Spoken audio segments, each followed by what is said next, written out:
giving it away for free. Just go to libertybeat.news/freekratom. This is the Liberty Beat at snlsnetwork.com. In the news, a police sergeant in Joliet, Illinois, has been stripped of his police powers and placed on administrative leave after he blew the whistle on the cover-up of the murder of a man who was effectively tortured to death by his fellow officers. The Mind Unleashed reports that community members are hailing the actions of whistleblower police sergeant Javier Butch Escueda, who was moved to reveal the grisly nature of the in-custody death of Eric Lurie, a black man from Joliet, who was choked to death in the back of a squad car in grueling footage captured on video. On Tuesday, protesters rallied around the Joliet Police Department, calling for justice for Lurie, while praising Sergeant Escueda, a 27-year veteran of the force who has faced retaliation after breaking the code of silence regarding what he sees as the criminal actions of his colleagues, reports CBS 2 Chicago. Joliet City Manager Steve Jones quit following a Tuesday City Council meeting, where the brutal events surrounding Lurie's death were discussed.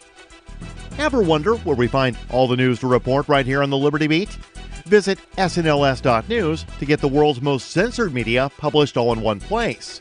Save yourself from the endless time spent searching for reliable alternative media. SNLS News makes it quick and easy. No ads, no clickbait, just raw headlines, 24 hours a day. Visit snls.news and get informed today without the corporate media spin. Your news now continues. The unprecedented implosion of U.S. commercial real estate during the coronavirus pandemic is likely to get worse, as newly delinquent CMBS loans are surging as the list of retail store closures continues to rise.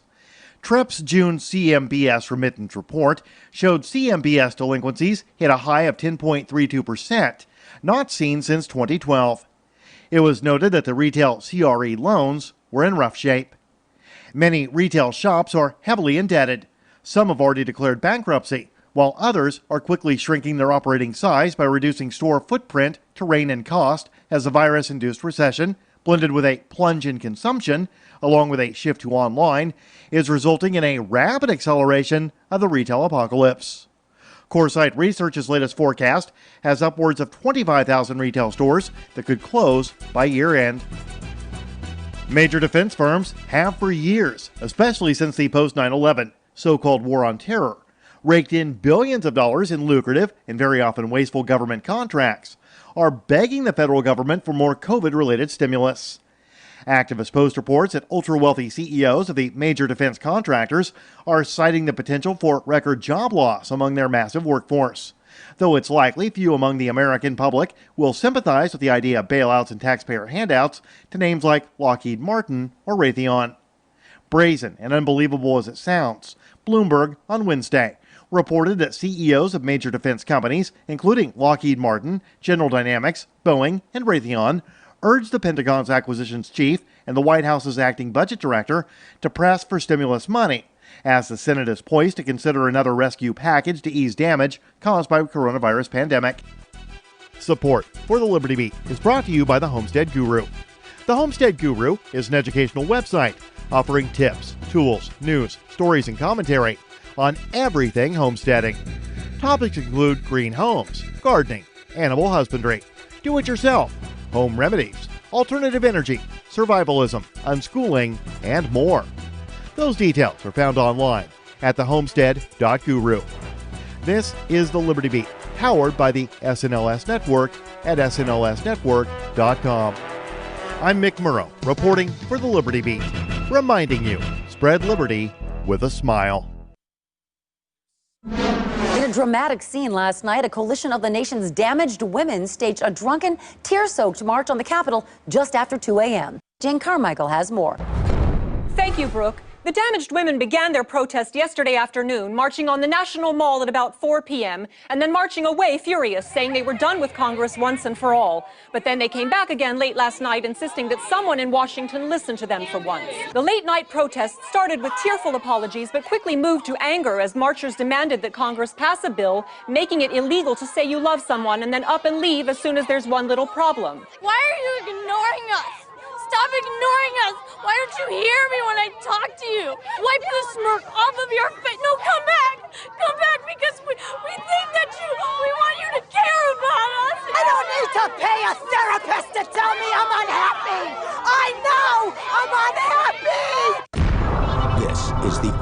News Network.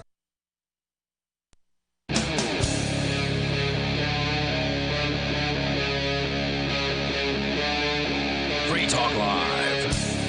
It's Free Talk Live. We are kicking off yet another show where you are invited to take control of the airwaves. You can bring up anything you want. The toll-free number is 855-450-FREE like freedom. That's 855-450-3733. We have the Discord call-in line rooms for you over at discord.lrn.fm. So feel free to jump into any one of those, and you'll sound almost like you're sitting here in the studio with us tonight. That includes me, Ian. Nobody. And Chris. And later on tonight, Nobody's got his show. We're back with it because we had to take a couple weeks off due to Fork Fest. Nobody was here. Well, actually, we did have one guy coming in late night to do our archives, but we were mostly up in the woods in the White Mountains of New Hampshire at Rogers Campground for Fork Fest. So, Nobody Tells the Truth will return tonight after 10 p.m. Eastern Time on our video streaming services, dlive.lrn.fm and twitch.lrn.fm. So mark your calendar for that later tonight. Starting out with yet another disturbing, and I guess we shouldn't be surprised, kind of story. This one coming out of San Antonio, Texas, where they're saying the Texas Division of Emergency Management is now advising residents to consider wearing a mask at all times, even inside your own home. Well, you never know. It's quite possible you could get the Rona from yourself in the shower. I had to say, the first thing I thought to do when I saw that title is grab my mask and throw it on. You know, I was sitting on my computer and I'm like, oh my God, I might pass it on to myself.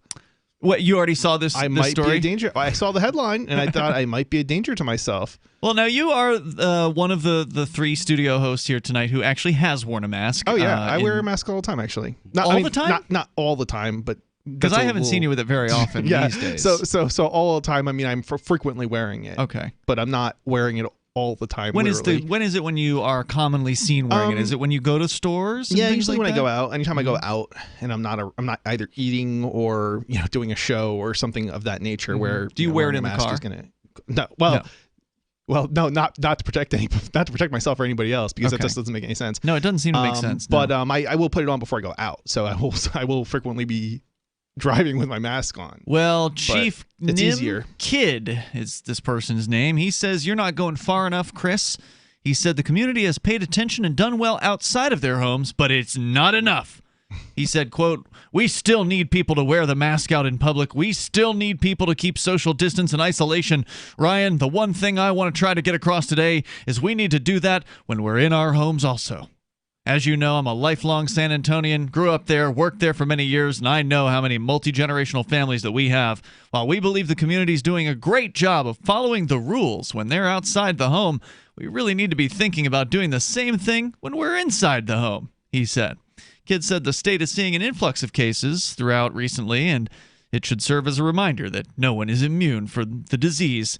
He said further, quote, "The fact that we need to get across is, in order to protect ourselves, we need to protect our families and our loved ones. We really need to think about the care that we're providing inside the home right now to make sure we're not spreading this inside the home, then making it come outside the home."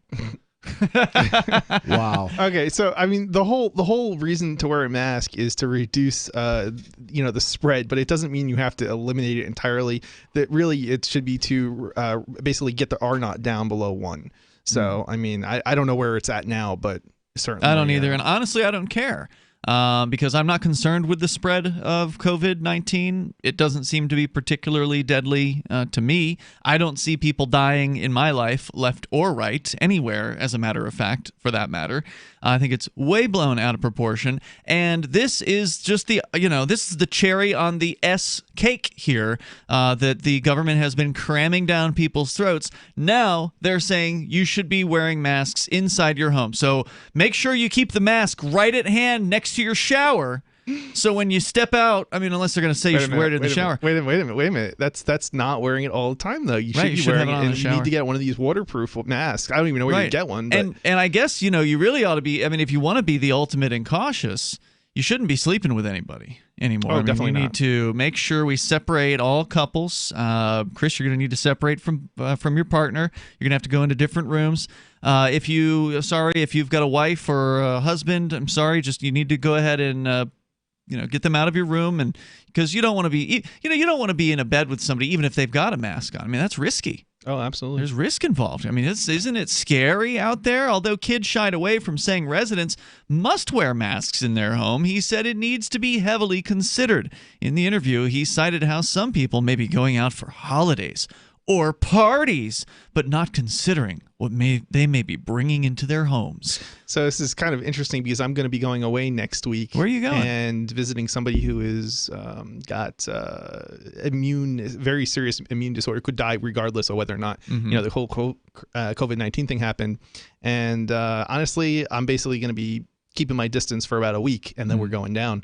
But you're going to keep your distance from other people, just to reduce the risk of getting infected. Gotcha. But usually the symptoms will show up within 5 or 6 days. So it's not eliminating the risk. Potentially we could end up killing somebody, but the risk is drastically lower if you give it a week and you haven't come down sicker with symptoms. So. Kid asked, have you done the things to protect yourself and your family when you're at home, and when you have extended family coming to stay with you, are you doing everything you can to protect them and yourself from this virus? He asked. You can if for whatever reason you want to, they've got a full interview with this jackball control freak who is actually telling people that they should wear a mask when inside their homes. And this is in Texas, supposedly one of the more freedom-friendly places in the United States. There's extremes. Well, nothing is not talking about requiring it. No. So, there is that. no freedom position on any scientific issue, including your statistical chance of dying from the COVID. The thing that's important to freedom is that you're free to make your own choices, which means maybe underestimating the danger of COVID, or maybe overestimating the damage of COVID. So long as you make your own decisions and don't make decisions for other people, I don't have a problem with it. Well, this guy may not be able to make that decision. He's just the head of the Texas Division of Emergency Management. I don't know if that person has the ability to make a diktat that everyone must wear masks in their homes. How would they even enforce that? I don't want to begin to find out. Yeah. I don't know. Did you see the TSA episode from South Park where TSA was the Toilet Safety Administration? Oh, yeah, that was a funny episode. Yeah, that was hilarious. Something like that is what I envision. Yeah. Or maybe children snitching on their own parents. It's funny because they have the school shut down. Our kids aren't even going to school. I think it depends on where you go. So I did see a headline that in New Hampshire, the Catholic private schools will be going back to school. Okay. This coming fall. And also colleges are expected to be going back with severe restrictions. For instance, you can't even hug anyone now on a college campus. No handshaking, no hugs are allowed in order to go back to school. And I don't know if we're going to be able to go to our breakfast anymore, because we used to, back when there was a school to go to, they have a nice little dining commons with like a buffet, basically. And so you can go to we would go once a week to a breakfast buffet there. And they may be requiring masks in order to get in there. I don't know. It seems like it would make more sense to be like, if you don't want to go, then you could do online classes or whatever. But if you do want to go, let people go. I mean, you're going to reduce the number of people, in a close quarters anyway. Which, if your objective is to reduce the spread, that's going to presumably have some sort of an effect. So I also heard that they're going to be getting rid of the breaks. So like normally you get like a break for Thanksgiving and a break for, whatever other holidays are in the fall semester. Well, they're apparently just going to be just shoving all the semester days into one block, and then they'll be actually leaving school for that semester. I think it was around Thanksgiving. So they took out all the breaks between the different parts of the semester, and they're just going to do it all contiguous. So the idea is the students won't have any reason to go home and then pick up COVID from when they go home and then come back to the school. So interesting. That is my understanding. 855-450, free like freedom. That's 855-450-3733. If you want to comment on masks in the home, that's where they're going next with this. 855 450 free like freedom. This is Free Talk Live. News from news.bitcoin.com. BTC miners give off a signal of intending to sell. Does this mean a bear cycle? New Zealand police seize $91 million from a Russian exchange operator. Anti-crypto SEC head stepping down, making Bitcoin ETFs more likely. And you can make money by referring people to exchange.bitcoin.com. Bitcoin.com is your source for getting started with cryptocurrencies, getting a wallet, buying Bitcoin Cash, mining, and all the latest cryptocurrency news at news.bitcoin.com. Did you know you can support freedom of speech just by visiting shop.freetalklive.com? You'll see links to Walmart, Love Java, Newegg, and more. Every day, Free Talk Live is at the forefront of the liberty movement as the biggest liberty-oriented talk show in the world, giving you a platform to be heard on any topic. Get listener-only specials without doing anything other than an extra click. Visit shop.freetalklive.com. Use the links and buy what you'd be buying anyway. Take action now. Save and support freedom. Visit shop.freetalklive.com. It's shop.freetalklive.com. Got shaving irritation? Shave Secret shaving oil can help stop it. Shave Secret doesn't cost much and is an all-American product. My name is Chuck Howard, and I developed Shave Secret and pioneered its use starting back in 1991. Ingrown hairs drove me nuts for years. Shaving oil changed all that. Why put up with ingrown hair, bumps, red rash, nicks, and cuts? Shave Secret provides men and women with what we believe is the best shave ever. Our proprietary blend of 100% natural base and essential oils plus a hint of menthol was designed to help eliminate shaving irritations like ingrown hairs, bumps, red rash, nicks, and cuts. We'll lose those shaving irritations. Available at Super Walmart, H-E-B, Wegmans, Giant Eagle, Discount Drug, Navy and Marine Exchanges, Amazon, and ShaveSecret.com. Use the code FTL for Free Talk Live and get a discount. Shave Secret, the best shave ever. We have some good news. The indictments against Ross Ulbricht in the District of Maryland were dismissed with prejudice, meaning they can never be refiled. This is especially good because those indictments contain the only charge ever made that Ross engaged in murder for hire. This was a serious allegation that Ross Ulbricht denies. It was never prosecuted or ruled on by a jury, but was trumpeted by the federal government and the media as if it were proven fact. The Maryland court held these indictments for almost 5 years, poisoning Ross's case and leaving him under a cloud of unproven allegations.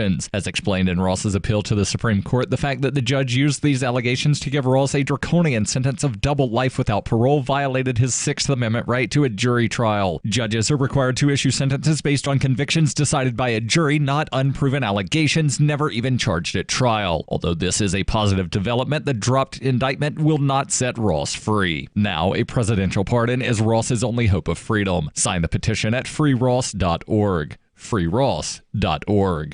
The LRN.FM social media channels have been revamped. We've eliminated Facebook and focused on other platforms like Twitter and Mastodon, the decentralized alternative to Twitter. On our accounts, you'll find posts from multiple LRN.FM show hosts together in one place. Follow us on Twitter at twitter.lrn.fm, or better yet, move to the decentralized Mastodon social media platform at toot.lrn.fm, toot.lrn.fm.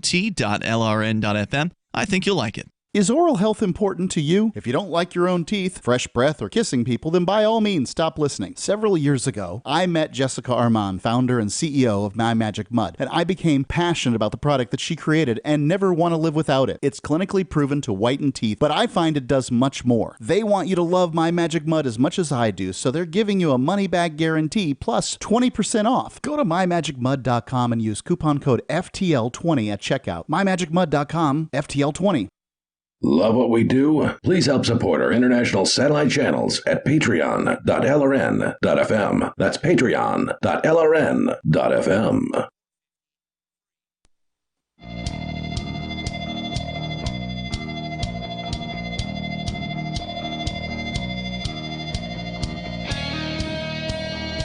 It's Free Talk Live. You can bring up anything you want here. The toll-free number is 855-450-FREE. Coming up, Chris, you're going to be telling us about this new Earn It Act and what this has to do. I'm not sure what the title of it stands for. I'm sure we'll find that out coming up here shortly. But it has to do with these online websites and liability for content and restrictions and we'll get into that coming up here. It's a censorship type story. Yeah, so we'll share that with you in tech news on the way here. Our number is 855-450-FREE, 855-450-3733, Free Talk Live, brought to you by Liberty Stickers. If you want to reach people with the ideas of liberty, you can do it from the back of your car with libertystickers.com. You can reach thousands of people with a bumper sticker, and people love to read them, so check out the vast selection of witty, poignant, pithy, and downright bombastic liberty-oriented messages at libertystickers.com. It's Ian, Nobody, and Chris in the studio here tonight. We were starting out with just a quick ridiculous piece out of Texas, where the Texas Division of Emergency Management's boss man named Chief Nim Kid is saying that they're not going to mandate this, but that you really ought to put your masks on inside of your homes. And for people that are totally indoctrinated into this mask system, I bet a lot of them are going to take this seriously, because whatever it is the government says, they do.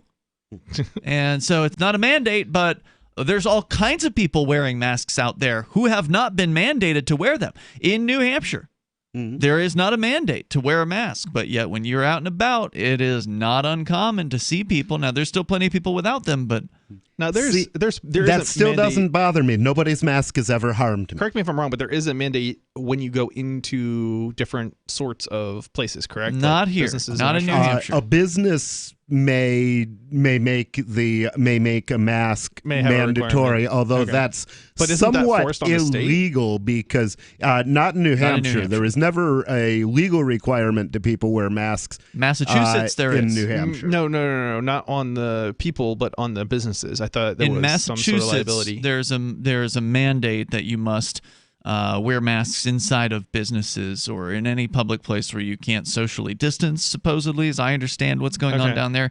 There are some other states.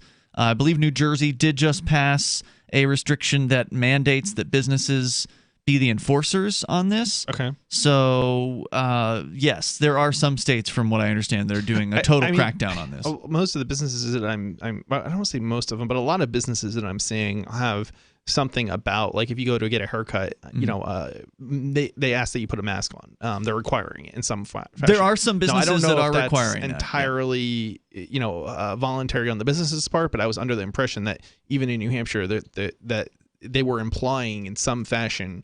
I think that you're right when it comes to the barbershops and the haircutter salons, that there may be a so-called governor's order that does. I mean, again, does it require it? Of course, they're going to say it's required, but is it actually required? Would require a court case to determine. I would argue that no, a governor's order is not a law, so therefore it's not required. But they certainly act like it's required, and they've been threatening businesses over, whatever levels of noncompliance. So I think most of these haircutting places are doing what they're told to do, in the same way that people are being told they should wear masks in homes in Texas. So some people are going to do that. And I just think it's sad. And nobody, look, I agree with you that the individual, I don't care if somebody's wearing a mask individually, especially if you are actually, vulnerable, or if you are sick and you want to prevent people from catching the illness and you don't want to stay home, then, wearing a mask seems like a fine idea. But in the aggregate, I think it's a bad thing, because in the same way that I think people taking a plea deal is a bad thing in the aggregate, but not a bad thing for the individual, like, in a lot of cases, taking a plea deal in court is going to reduce potential damage that you face. It's going to end the suffering of having to go through the court system sooner rather than later. So I don't blame personally any one individual for taking a plea deal, even though I think that in the aggregate, if a bunch of people take plea deals, we all get screwed, because it empowers the state to destroy more lives, and it doesn't do anything to push back against the tyranny. When it comes to masks, if a bunch of people are wearing masks, it encourages other people to wear masks, because then they're just going along to get along. They want to look like the rest of society, so they go ahead and they mask up. And I think we lose our connection to humanity as a result of that. If I can't see somebody's face, if I can't see the expressions that they're making, I don't know if that person's smiling. I don't know if that person is angry. Just looking at their eyes, you may be able to tell in certain about cases. hand gestures and things like that I've noticed people using. Hand gestures are certainly helpful. However, it's disconnecting in the same way that when the police, I've been a critic of police, for instance, wearing all dark colored clothing and dark sunglasses because you can't make eye contact with them anymore. It's a level of a shield almost that they're putting between them, or a barrier that they're putting between themselves and the rest of us, and it detracts from their connection to humanity, I think. Yeah, I mean, that's probably true. I mean, and I guess you could say the same thing about a burqa, but I wouldn't give somebody I don't complain about other people wearing a burqa. I don't either. But if it became 80%, I might not go out of my way to go hang out with a bunch of people I couldn't see. Okay, I'll give you that. But you don't really see burqas very often. You don't even really see hijabs very often, at least around here. If it were 80, 90% of people that were wearing burqas, I would be saying that something's wrong here, that this is not a good direction for society to go in. I think I agree with you, but I also think it's also wrong to wear clothing. Okay. If I can't see other people's, private areas. So when are you going to lead that. the way on that? I mean, yeah, it's a good question. I mean if you really believe it's wrong, if you really believe, it's not cold now. It's not. If you really believe that it's wrong, then I would expect you to prove it. Now, you can't do it on the cameras here because that would violate the Twitch and DLive terms of service, but we're going to be down in Central Square tonight. Yeah. So, take it off, my man, and lead the way. Unfortunately, I won't be going tonight, but okay. I'm cutting this off as my last outing for now. The next it would week be or so. Funny if you showed up in the Central Square, which for listeners that don't know is right in the heart of downtown Keene, wearing nothing but a mask. Yes, that would be hilarious. Oh, that would be so tempting. And the problem is you probably would get picked up for whatever the lewd and lascivious or something. There's a certain charge, and I don't know what it would. I don't know what the exact charge is, but essentially it's the displaying of one's genitals in public is a crime in New Hampshire, from what I understand. Yeah. But interestingly, there's an argument that it wouldn't apply to women, because their genitals are internal.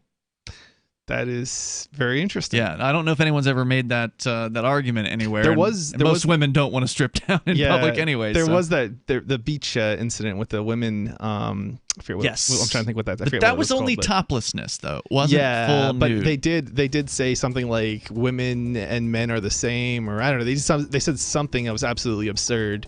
Who said that? It was like the Supreme Court, I think it was, isn't it? No, I think the Supreme Court said they are not the same. Actually, they're not the same. Yeah, they had a ridiculous ruling. Yeah, that actually it was so ridiculous. The statement ordinance made no sense. They said the opposite or whatever it was that is obvious of to sanity. Yeah. 855-450 free. 855-450-3733. You can share your thoughts on the radio. It's Free Talk Live.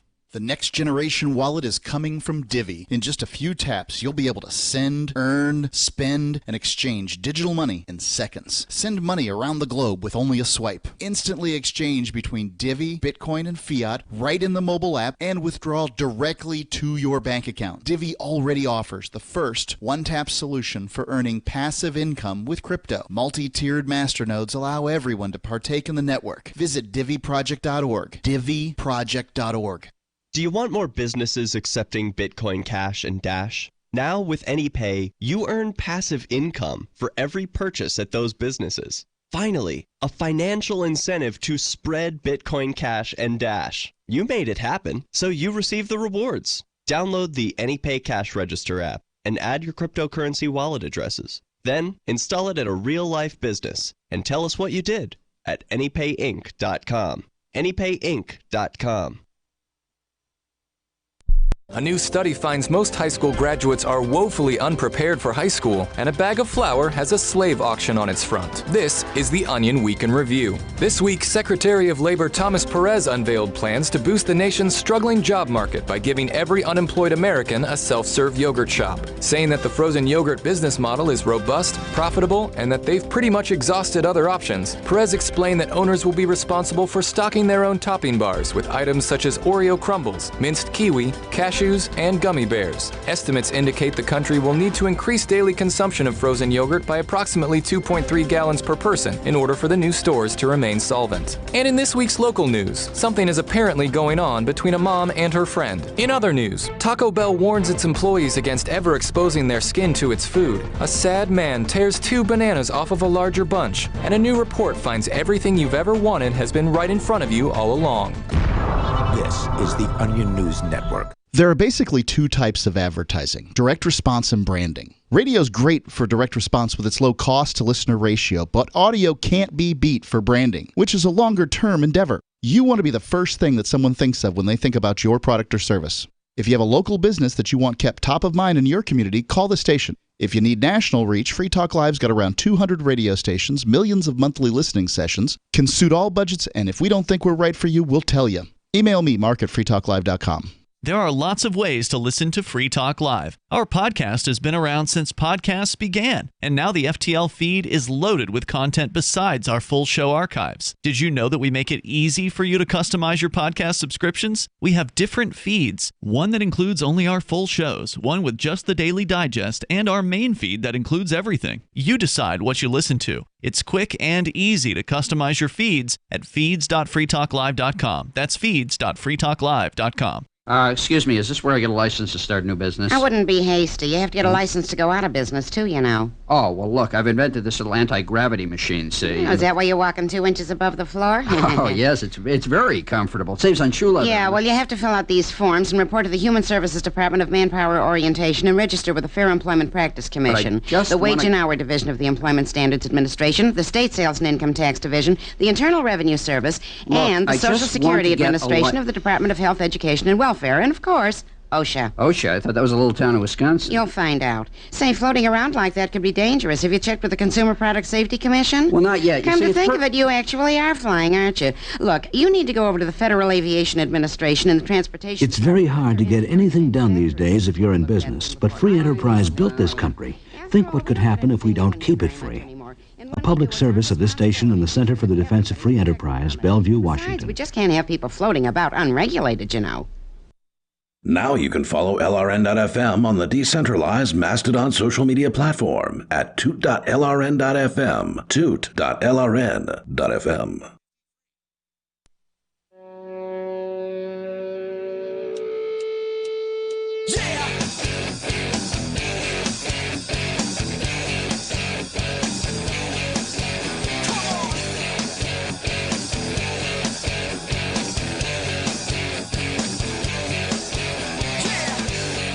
It's Free Talk Live. You may dial toll-free. Take control of the airwaves here. Our number is 855-450-FREE like freedom. That's 855-450-3733. We have the Discord call-in line rooms at discord.lrn.fm.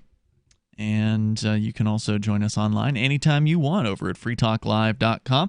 Free Talk Live brought to you by AnyPay. If you are ready to start accepting cryptocurrencies like Bitcoin and Bitcoin Cash, Dash as well in your local business, you can easily do that by starting with the AnyPay Cash Register app. All you got to do is go and download it from the Apple or Google app stores and install it on whatever device you want and then get it set up. And the setup is super fast. All you need to do is plug in your cryptocurrency wallet addresses into the back end, and then you're good to go. You're ready to start accepting cryptocurrency payments at your point of sale. It is so easy, and it's free to do as a business owner. So it's a no-brainer, unless you don't want to be on the cutting edge and you don't want your customers to think of you as hip or cool when it comes to payments. So check it out over at anypayinc.com, anypayinc.com, or just go to the Google or Apple App Store and look for AnyPay Cash Register.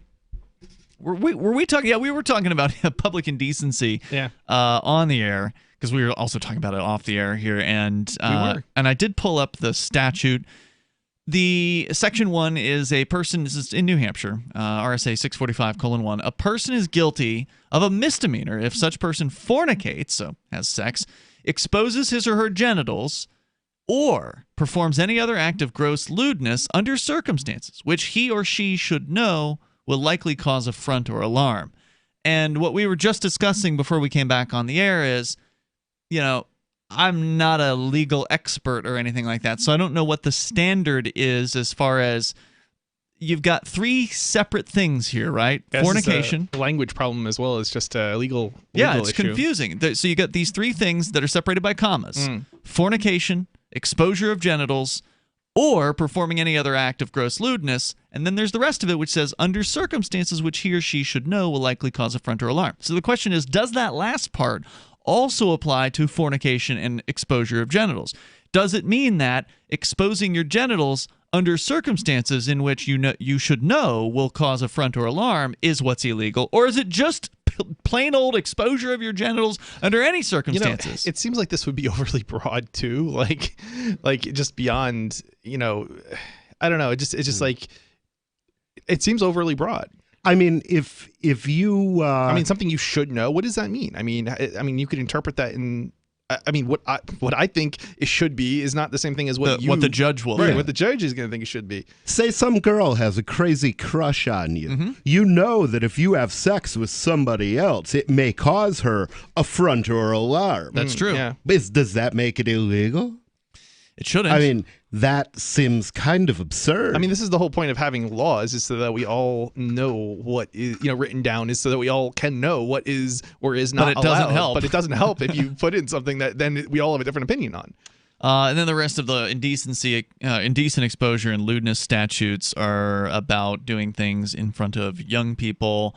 And then Class A felony applies. So yeah, basically it's just a misdemeanor charge if you reveal your genitals in a place presumably that would cause affront or alarm. And so if you want to comment, you're welcome to join us here. The toll-free number is 855-450-FREE. We do not give legal advice. We are not attorneys. And the statutes here in New Hampshire are not necessarily what you will see in other parts of the United States. So keep that in mind as we continue here. We're going to get into some tech news. And you've got a story, Chris, about this thing called the Earn It Act. Yeah. Now, not sure what it is that I'm going to guess that stands for something. It's probably an acronym of some sort, because politicians just love to make acronyms out of their legislative titles. So tell me about this thing. They do. What's going on? So, yeah, this is, let's see, where's the story from?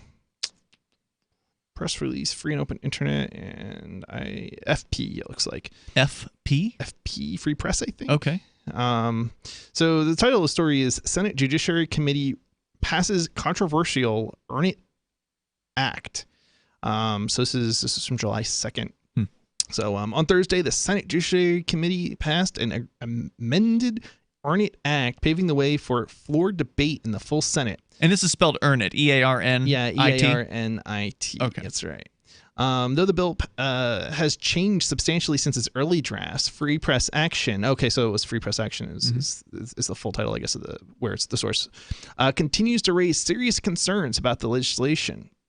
The original bill would have charged a new congressionally appointed commission within the Department of Justice to develop best practices that websites, applications, broadband providers, and other online entities could follow to avoid liability for what the bill describes as online child sexual abuse material posted on their sites or sent over their services by third parties. This sounds very... Oh, see, they're just trying to protect the children, Chris. They're trying to bring back, effectively, I'm trying to think I forget what the name of the act. There was numerous... Communications Decency Act? Yeah, it sounds like they're trying to bring that back effectively in a roundabout way. Yeah, it was passed like five times repeatedly, and the Supreme Court struck it down every time. So it was a little bit different. Like, I think it had to do, I don't even remember the details of that, but I think it was like, I think that partially had to do with, like, I don't know if people remember in the 90s, you couldn't, like, well, you could, but there was websites where if you wanted to access a free porn website, you'd actually have to, like, enter a credit card number, even though it wouldn't be charged. And you could sign up for like these services where you would pay like some amount of money and then get a code, and then you could use it on free, and I'm putting that in quotes, websites, basically. So the idea is that if you have a credit card, you're not a child. Yeah, it's the idea, and it supposedly was to protect children, but the Supreme Court ruled something to the effect of adults have the right to free expression, and it doesn't matter if, like, I guess children could potentially be harmed or something to that effect. That's interesting because children are not an excuse to basically override your free speech rights. Good to know. We know that within the last, I think, year or so, Great Britain put in a very similar system. Yeah, France, Italy, either passed or are passing something. Something similar too, where you have to like put in a credit card number, get some sort of adult pass to get on adult sites. UK passed something, but apparently it got I don't know. It's no longer the case because it just like doesn't work or something. They couldn't make it. They couldn't force everybody into their system. It was there was so many privacy issues with it that it just wasn't workable. It wasn't like it just didn't work. So I mean, plus I would think they could only really apply it to sites that are hosted within their jurisdiction. Well, as well. Yeah. I mean, obviously, it's kind of it's such a stupid thing to do, like or pass, because it's like that all you're doing is pushing out pornographic companies that are in the porn business out of your country, right? Mm-hmm. Yeah. It's not going to stop somebody from setting up somewhere else basically that has less less stringent laws. Okay, so what's this Earn It thing doing? So the bill amended today has removed any legal authority from the DOJ Commission, abandoning the premise of earning Section 230 protections by following the Commission's recommended practice. Section 230. Hold on, slow down a second here. Section 230 is that part of the. I thought it was the Communications.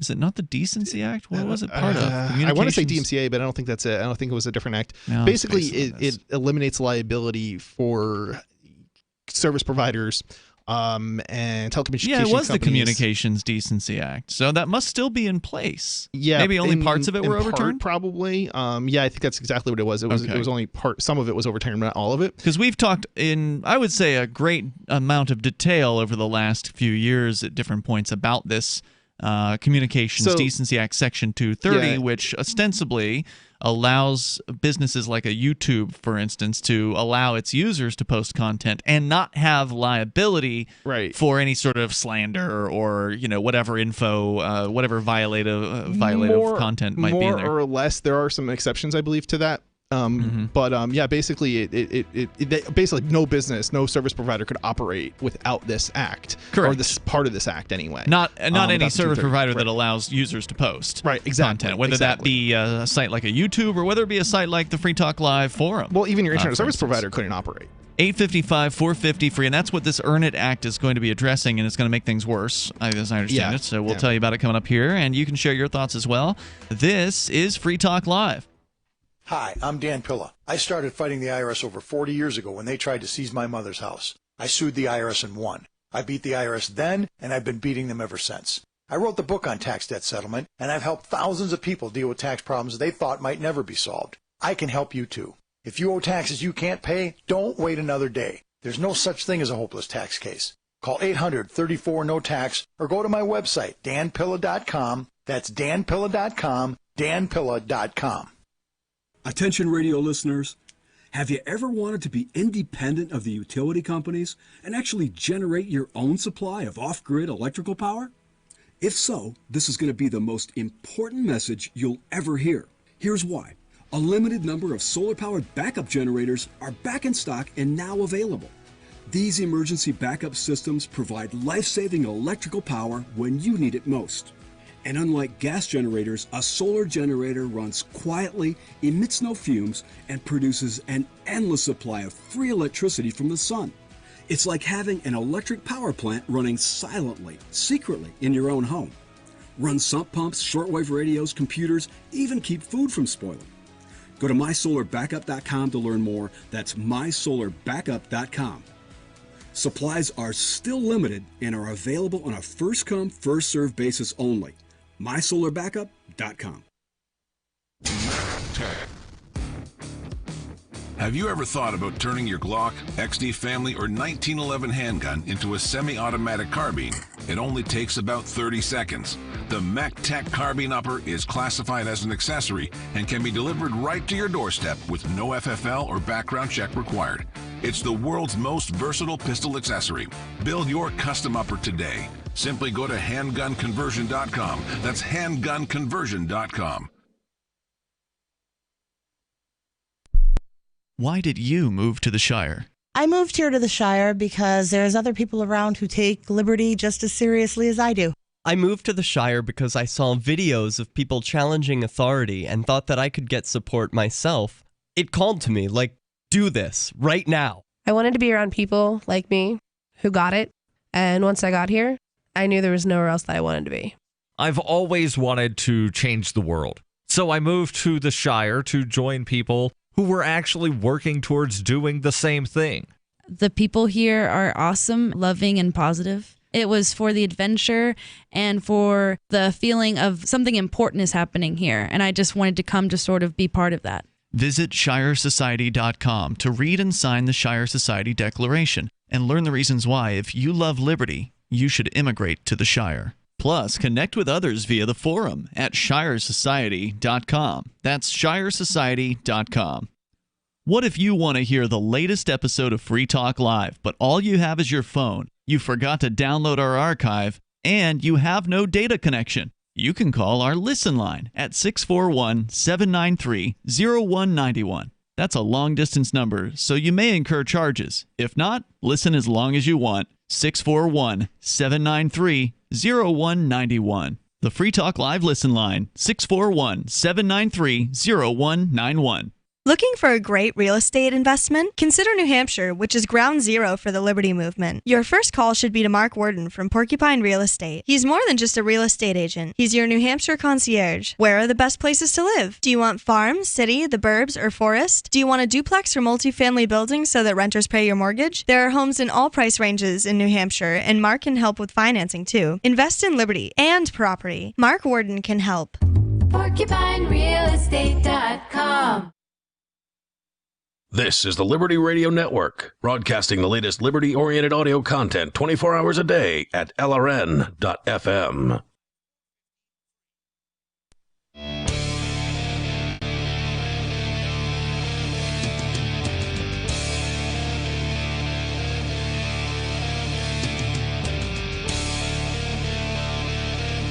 It's Free Talk Live. You can bring up whatever you want here. The toll-free number, 855-450-FREE. That's 855-450-3733.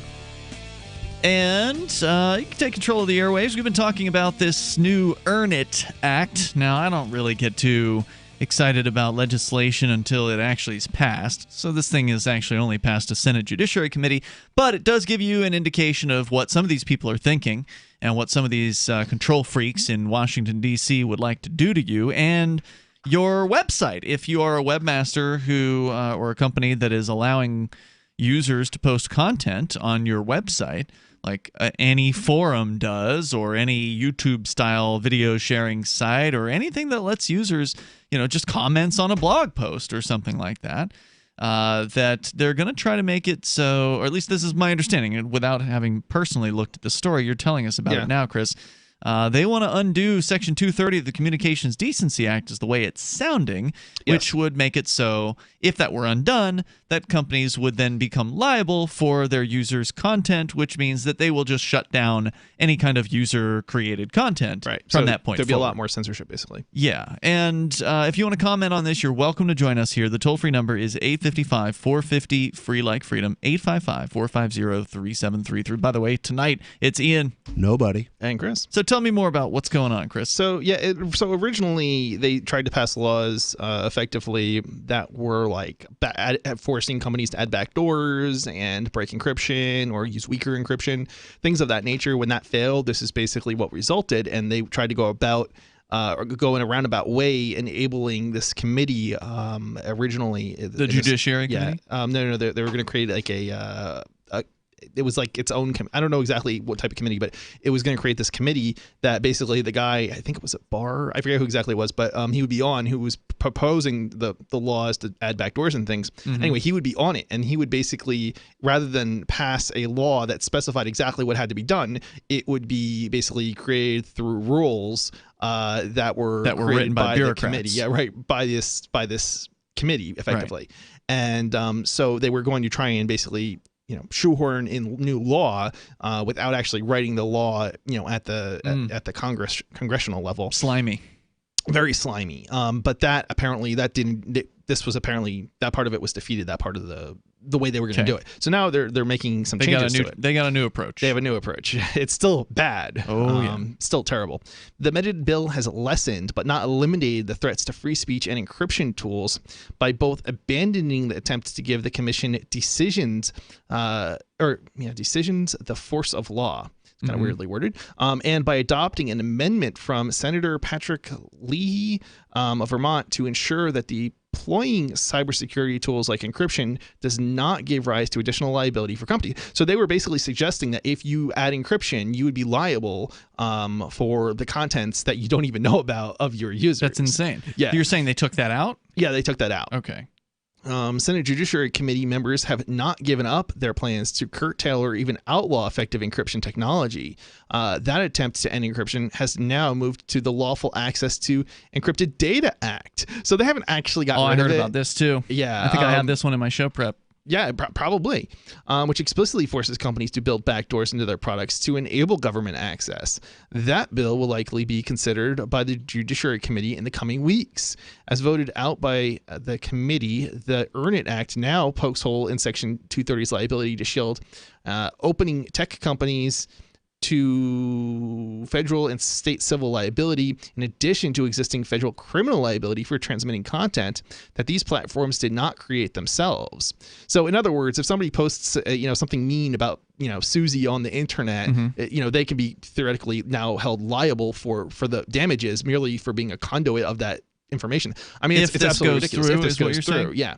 The bill would amend Section 230 to allow state suits from countless, maybe it would only. Oh, I'm sorry, no, that's not 100%. Well, I guess it is true, but it's only. So there is a little caveat here, and that's the state would have the power to sue companies. So it wouldn't be the individual, but the state. So I mean, it's still terrible, right? I mean, yeah. Let's see, Section 230 to allow state suits from countless different state laws, possibly recreating at the state level the same concerns that the original Earn It Act presented. So basically, it could still, all the bad things that originally were in there could still come back because it would just be basically pushed down to a state level as opposed to right now you're protected at the federal level, and the federal level, it overrides the state, any kind of state laws that states might try to pass. So they would still be able to states would now be able to pass laws that create liability and then sue the companies that violate it. So it wouldn't be that would be possible at the federal courts. It would only be states that could then crack down, is what you're saying, if it goes through as that's my understanding. Your current interpretation? Yes, that's my interpretation of this. See, we recognize and commend the legislation's sponsors for making significant changes to the bill. The original premise created a commission headed by Attorney General Bill Barr, I was right, to control all online expression by removing Section 230's liability shield unless internet providers complied with the commission's vague pronouncements. So basically, they were going to basically make some vague statements and say, by effectively decree, because the law itself doesn't specify, that was dangerous, constitutionally suspect, and could have had severe consequences for free speech. Yeah, well, I mean, I don't think that Section 230 should ever have had to have existed, because I don't think that anyone should ever be held liable for something they didn't say. I mean, this is like holding the post office liable for somebody who sends a bomb threat or something. Yeah, right? Yeah, like it's absolutely ridiculous. So, I mean, I just don't... I'm always against the idea of making more laws, just generally, and that's what ultimately Section 230 is. It's them saying, okay, well, you can't outlaw this thing because we're protecting it explicitly. And it's just like, well, shouldn't that just be common sense? Shouldn't it be common sense that only the person who said a thing should be the one who's liable for saying that thing? Why should you be held liable for something that somebody else does, period? It doesn't make sense. Yeah, it's absolutely insane. It is just tyranny to hold a company liable for something somebody else did. Now, if the company makes a statement through, like if a newspaper editorial comes out and says something outrageous that is a threat or libelous or something like that, then yeah, the newspaper itself would then be held liable for that action because that was their opinion. That was their editorial statement. Well, no, that's what the editorials are, right? Like it's the whole editorial board of the newspaper saying a thing. Right. I mean, of course, if you're predecessing that by an opinion, it means it may not be true. So sure. I'm kind of like, that's why I'm saying maybe. And I'm not sure. I think it's kind of it's anytime you put liability on something that's just because somebody said it, it's a very dangerous, it sets a very dangerous precedent in terms of I don't think freedom. that libel should even be illegal.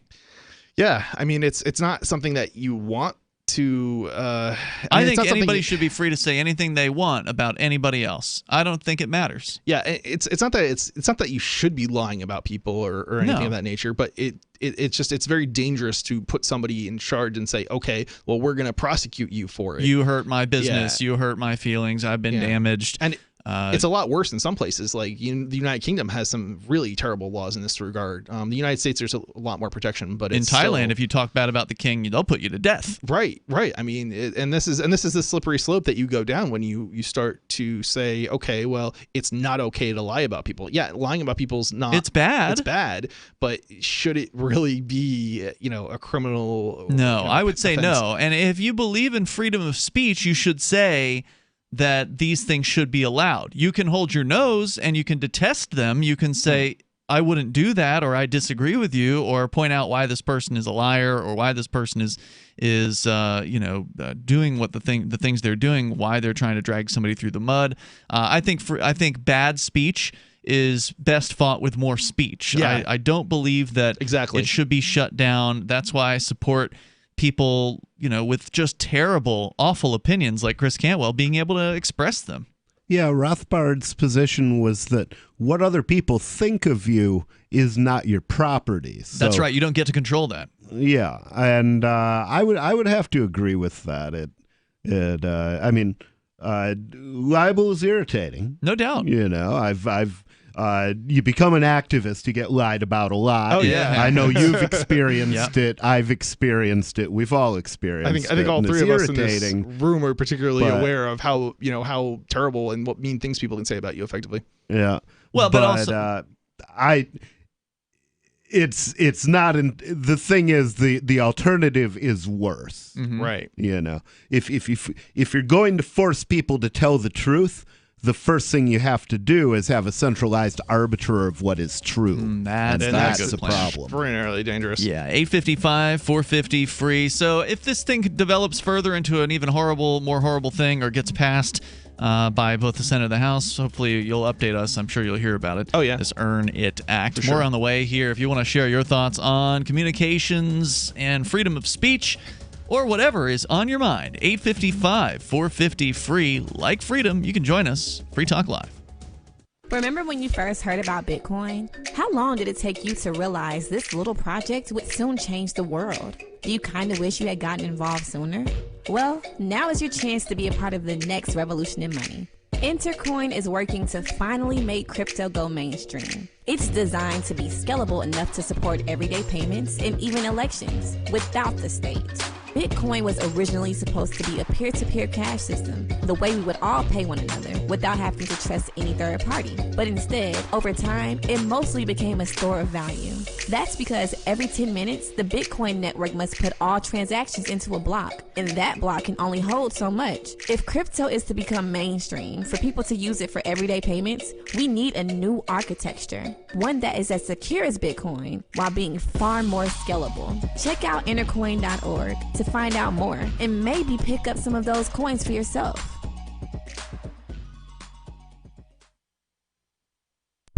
Are you tired of governments around the world killing innocent people? Stop using their money. There is an alternative. Bitcoin is a stateless, free market, non-political currency. Bitcoin is money that cannot be inflated or controlled by any state. By continuing to use their money, you're perpetuating the killing. Stop doing it. You have an incredible alternative available to you now. Learn it, use it, spread it. Get started with Bitcoin at Bitcoin.com. It's Bitcoin.com. Some of you asked, and now we've delivered. LRN.FM's live Keene, New Hampshire studio shows are now streamed in HD on Twitch. Visit our channel at twitch.lrn.fm and give it a follow. If you have Amazon Prime, you get one free subscription on Twitch. If you use it on our channel, Twitch will give LRN.FM a monthly piece of your Prime subscription cost. So please watch, follow, share, and subscribe to twitch.lrn.fm. That's twitch.lrn.fm. You're listening to the live edition of Free Talk Live. Hour number 2 is next after the news here on the Liberty Radio Network at LRN.FM. This is the Liberty Beat, your daily source for liberty news and activist updates. Produced in partnership with the SNLS Network and listeners like you. Online at snlsnetwork.com. I'm Mick Murrow with your latest edition of the Liberty Beat. Gold is trading at $1,817, silver at $19.03, and Bitcoin is trading around $9,395. Today's gold, silver, and Bitcoin prices are brought to you by Brave Botanicals, high-quality kratom and CBD at reasonable prices with excellent customer service. Brave Botanicals is activist-owned and mission-driven. The Liberty Beat and Brave Botanicals believe so strongly in the power of kratom, we're giving it away for free. Just go to libertybeat.news/free kratom. This is the Liberty Beat at snlsnetwork.com. In the news, a police sergeant in Joliet, Illinois, has been stripped of his police powers and placed on administrative leave after he blew the whistle on the cover-up of the murder of a man who was effectively tortured to death by his fellow officers. The Mind Unleashed reports that community members are hailing the actions of whistleblower police sergeant Javier Butch Escueda, who was moved to reveal the grisly nature of the in-custody death of Eric Lurie, a black man from Joliet, who was choked to death in the back of a squad car in grueling footage captured on video. On Tuesday, protesters rallied around the Joliet Police Department, calling for justice for Lurie, while praising Sergeant Escueda, a 27-year veteran of the force who has faced retaliation after breaking the code of silence regarding what he sees as the criminal actions of his colleagues, reports CBS 2 Chicago. Joliet City Manager Steve Jones quit following a Tuesday City Council meeting, where the brutal events surrounding Lurie's death were discussed. Ever wonder where we find all the news to report right here on the Liberty Beat? Visit snls.news to get the world's most censored media published all in one place. Save yourself from the endless time spent searching for reliable alternative media. SNLS News makes it quick and easy. No ads, no clickbait, just raw headlines, 24 hours a day. Visit snls.news and get informed today without the corporate media spin. Your news now continues. The unprecedented implosion of U.S. commercial real estate during the coronavirus pandemic is likely to get worse, as newly delinquent CMBS loans are surging as the list of retail store closures continues to rise. TREP's June CMBS remittance report showed CMBS delinquencies hit a high of 10.32%, not seen since 2012. It was noted that the retail CRE loans were in rough shape. Many retail shops are heavily indebted. Some have already declared bankruptcy, while others are quickly shrinking their operating size by reducing store footprint to rein in cost as the virus-induced recession, blended with a plunge in consumption, along with a shift to online, is resulting in a rapid acceleration of the retail apocalypse. Coresight Research's latest forecast has upwards of 25,000 retail stores that could close by year-end. Major defense firms have for years, especially since the post-9/11 so-called war on terror, raked in billions of dollars in lucrative and very often wasteful government contracts, are begging the federal government for more COVID-related stimulus. Activist Post reports that ultra-wealthy CEOs of the major defense contractors are citing the potential for record job loss among their massive workforce, though it's likely few among the American public will sympathize with the idea of bailouts and taxpayer handouts to names like Lockheed Martin or Raytheon. Brazen and unbelievable as it sounds, Bloomberg on Wednesday reported that CEOs of major defense companies, including Lockheed Martin, General Dynamics, Boeing, and Raytheon, urged the Pentagon's acquisitions chief and the White House's acting budget director to press for stimulus money, as the Senate is poised to consider another rescue package to ease damage caused by the coronavirus pandemic. Support for the Liberty Beat is brought to you by the Homestead Guru. The Homestead Guru is an educational website offering tips, tools, news, stories, and commentary on everything homesteading. Topics include green homes, gardening, animal husbandry, do-it-yourself, home remedies, alternative energy, survivalism, unschooling, and more. Those details are found online at thehomestead.guru. This is the Liberty Beat, powered by the SNLS Network at snlsnetwork.com. I'm Mick Murrow, reporting for the Liberty Beat, reminding you, spread liberty with a smile. For over 12 years, Halverson Enterprises CEO Peter Weathers has taken a hands-on approach in all aspects of the tech firm's growth and day-to-day business. But employees say the executive's true talent lies in his unique ability to recognize great ideas and then absolutely ruin them. For as long as I've worked here, Peter has been able to sit down in a meeting, listen to a million different ideas, pick out the one that makes the most sense creatively and financially, and then totally destroy it until there's basically nothing worthwhile about it left. He's remarkable. Employees throughout the company say they're most impressed by Weathers' ability to water down promising ideas with meaningless jargon, consistently choose the wrong person to head up every project, and inject virtually every halfway decent thought with his own short-sighted and terrible insights. At our all-hands meeting the other week, our team put forth a very feasible plan to boost productivity. And it was really incredible to see Peter's mind at work, just taking every good aspect of our proposal and dismantling it like a small child. This is the Onion News Network.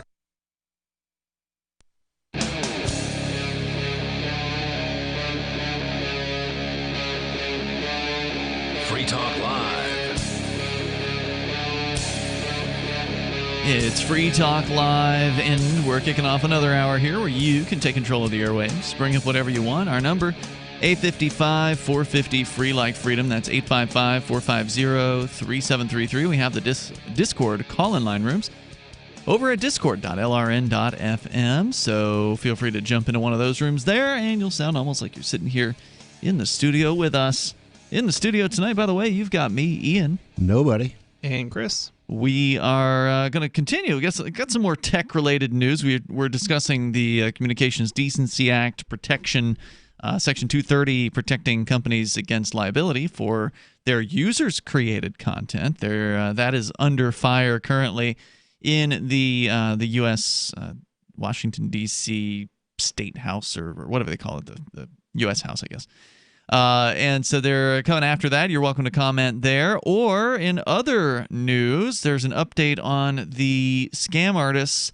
I want to say alleged scam artists, but not so alleged anymore because one of them has pled guilty at this point behind the BitClub network. Now, do either of you know anything about the BitClub network? Nothing. Nah. So there's a guy who actually used to go to the Porcupine Freedom Festival who was involved in the BitClub network. His name is Joby Weeks, and he is sort of known as this high roller. He seemed to be very wealthy, I don't know if he had rich parents or if he himself was incredibly successful. I don't know what his past is or how he became as wealthy as he appeared to be, but he was always like posting on social media photographs of his airline tickets, what exotic destination he was going to. He was that guy on social media, right? What was his name? Did you say? Joby Weeks. Jobadiah Sinclair Weeks. He is one of 4 or 5 people who have been indicted by the federal government in this BitClub Ponzi scheme allegations that have been going on. And now there's an update in this story. This originally broke the whole the targeting of these guys broke back, I think, in late 2019. So this is an update in that particular case. A Romanian man, according to this is the actual press release from the U.S. Attorney's Office in Newark, New Jersey, a Romanian man arrested in Germany admitted today to conspiring to engage in wire fraud and offering and selling unregistered securities in connection with his role in the BitClub network, a cryptocurrency mining scheme worth at least $722 million, according to the U.S. Attorney Craig Carpenito announced. Silviu Cătălin Balakai, age 35, a Romanian citizen who was living in Germany, pleaded guilty by video conference before U.S. District Judge Claire Ketchy to superseding information charging him with 1 count of a dual-object conspiracy to commit wire fraud and to offer and sell unregistered securities. Balakai and 4 co-defendants, Matthew Gotcha, Russ Medlin, and Jobadiah Weeks, and Joseph Frank Ebel, were charged previously by indictment in December of 2019 in connection with the scheme. According to documents filed in this case and statements made in court, from April of 2014 through December of 2019, the BitClub network was a fraudulent scheme that solicited money from investors in exchange for shares of purported cryptocurrency mining pools and rewarded investors for recruiting new investors into the scheme.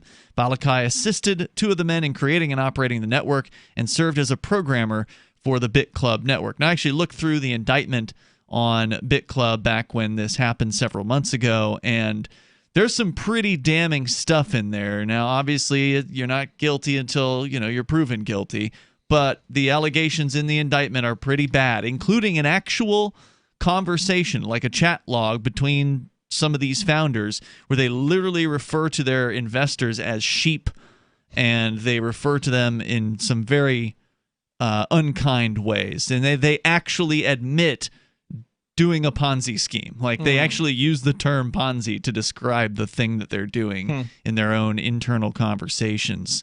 That doesn't sound good. No, and it was not good. And I remember when Joby, who was a nice guy, a lot of these guys are real nice guys, right? Like, they're good at being smooth or whatever. And I don't know what his exact role is, because in the indicting paperwork, he's not really talked about very much. So maybe he was sort of like a dupe in this. I don't know. I'm not going to say for sure, what level of involvement he had.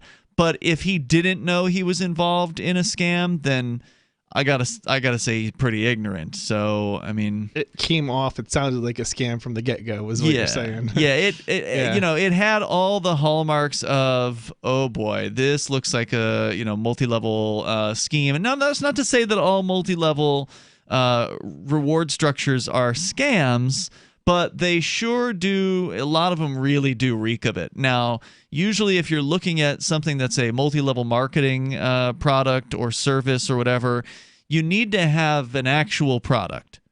You need to have an actual thing besides just putting money into a scheme that then collects money from other people to pay out the earlier people who put money into the scheme. And so here, BitClub tried to masquerade as though their product was actually Bitcoin mining.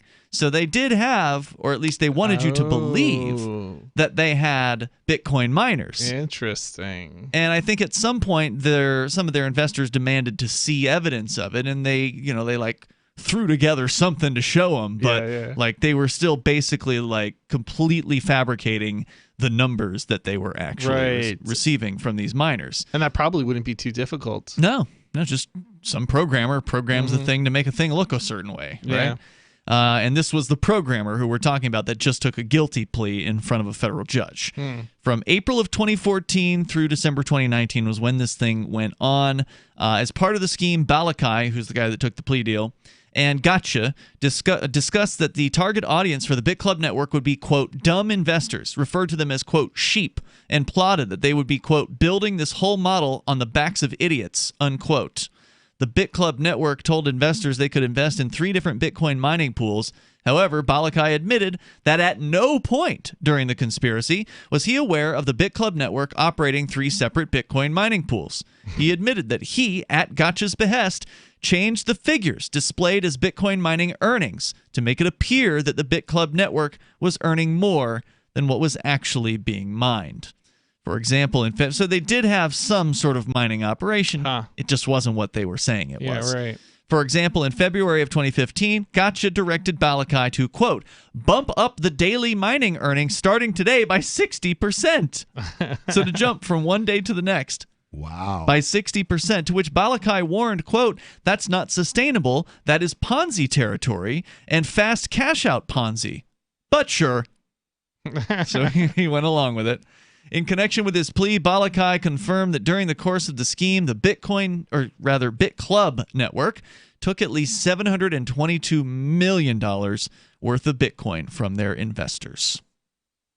Wow. Yeah. That's quite a bit. And this guy wasn't uncommon at events like Anarchapulco. In fact, I think BitClub even sponsored Anarchapulco one year, so they had like a big display, like a table or a booth or whatever at that particular convention. And this guy was always pimping this thing. Yeah, it's this is one of these things where you've you've got to be careful. You don't want to get into stuff or get into stuff too too far, or too much or to too big a degree. Right. You should diversify your investment portfolio, especially if you haven't done any due diligence and you're just, oh, that's a cool sounding thing. I'll just pour a bunch of money. I'll pour my life savings into this network that I have no idea whether or not it's actually doing anything. And of course, another example of a massive scam that is even bigger than this one is the OneCoin scam. You heard about that one? Oh yeah, I remember that. It's apparently still going. How did that work? How did OneCoin work? Yeah. Totally fabricated. So there's never been a OneCoin? Yeah, I think at one point they said it was a MySQL database. Yeah. It was just the most hilarious thing ever. Yeah, it's just a website that claims that you've got numbers going up in a database. Yeah. Oh, wow. You put money into this thing and then you get some fake numbers to look at. Yeah, that's basically exactly what it was. As they take a ride on, sweet little cruises and golf games and driving, flying around the country or the world. So they've busted some of the OneCoin people, but there's some of them that are still on the run, and so the apparently main woman was still on there. She's still missing. Yeah, missing. And there's apparently still like offices for this company in different parts of the world. That's the last I heard, and I heard that like several months ago. 855-450 free. Whether you want to talk about OneCoin or BitClub or other scams, it's Free Talk Live. The next generation wallet is coming from Divvy. In just a few taps, you'll be able to send, earn, spend, and exchange digital money in seconds. Send money around the globe with only a swipe. Instantly exchange between Divvy, Bitcoin, and fiat right in the mobile app and withdraw directly to your bank account. Divvy already offers the first one-tap solution for earning passive income with crypto. Multi-tiered masternodes allow everyone to partake in the network. Visit DivvyProject.org. DivvyProject.org. News from news.bitcoin.com. BTC miners give off a signal of intending to sell. Does this mean a bear cycle? New Zealand police seize $91 million from a Russian exchange operator. Anti-crypto SEC head stepping down, making Bitcoin ETFs more likely. And you can make money by referring people to exchange.bitcoin.com. Bitcoin.com is your source for getting started with cryptocurrencies, getting a wallet, buying Bitcoin Cash, mining, and all the latest cryptocurrency news at news.bitcoin.com. Got shaving irritation? Shave Secret shaving oil can help stop it. Shave Secret doesn't cost much and is an all-American product. My name is Chuck Howard, and I developed Shave Secret and pioneered its use starting back in 1991. Ingrown hairs drove me nuts for years. Shaving oil changed all that. Why put up with ingrown hair, bumps, red rash, nicks, and cuts? Shave Secret provides men and women with what we believe is the best shave ever. Our proprietary blend of 100% natural base and essential oils, plus a hint of menthol, was designed to help eliminate shaving irritations like ingrown hairs, bumps, red rash, nicks, and cuts. We'll lose those shaving irritations. Available at Super Walmart, H-E-B, Wegmans, Giant Eagle, Discount Drug, Navy and Marine Exchanges, Amazon, and ShaveSecret.com.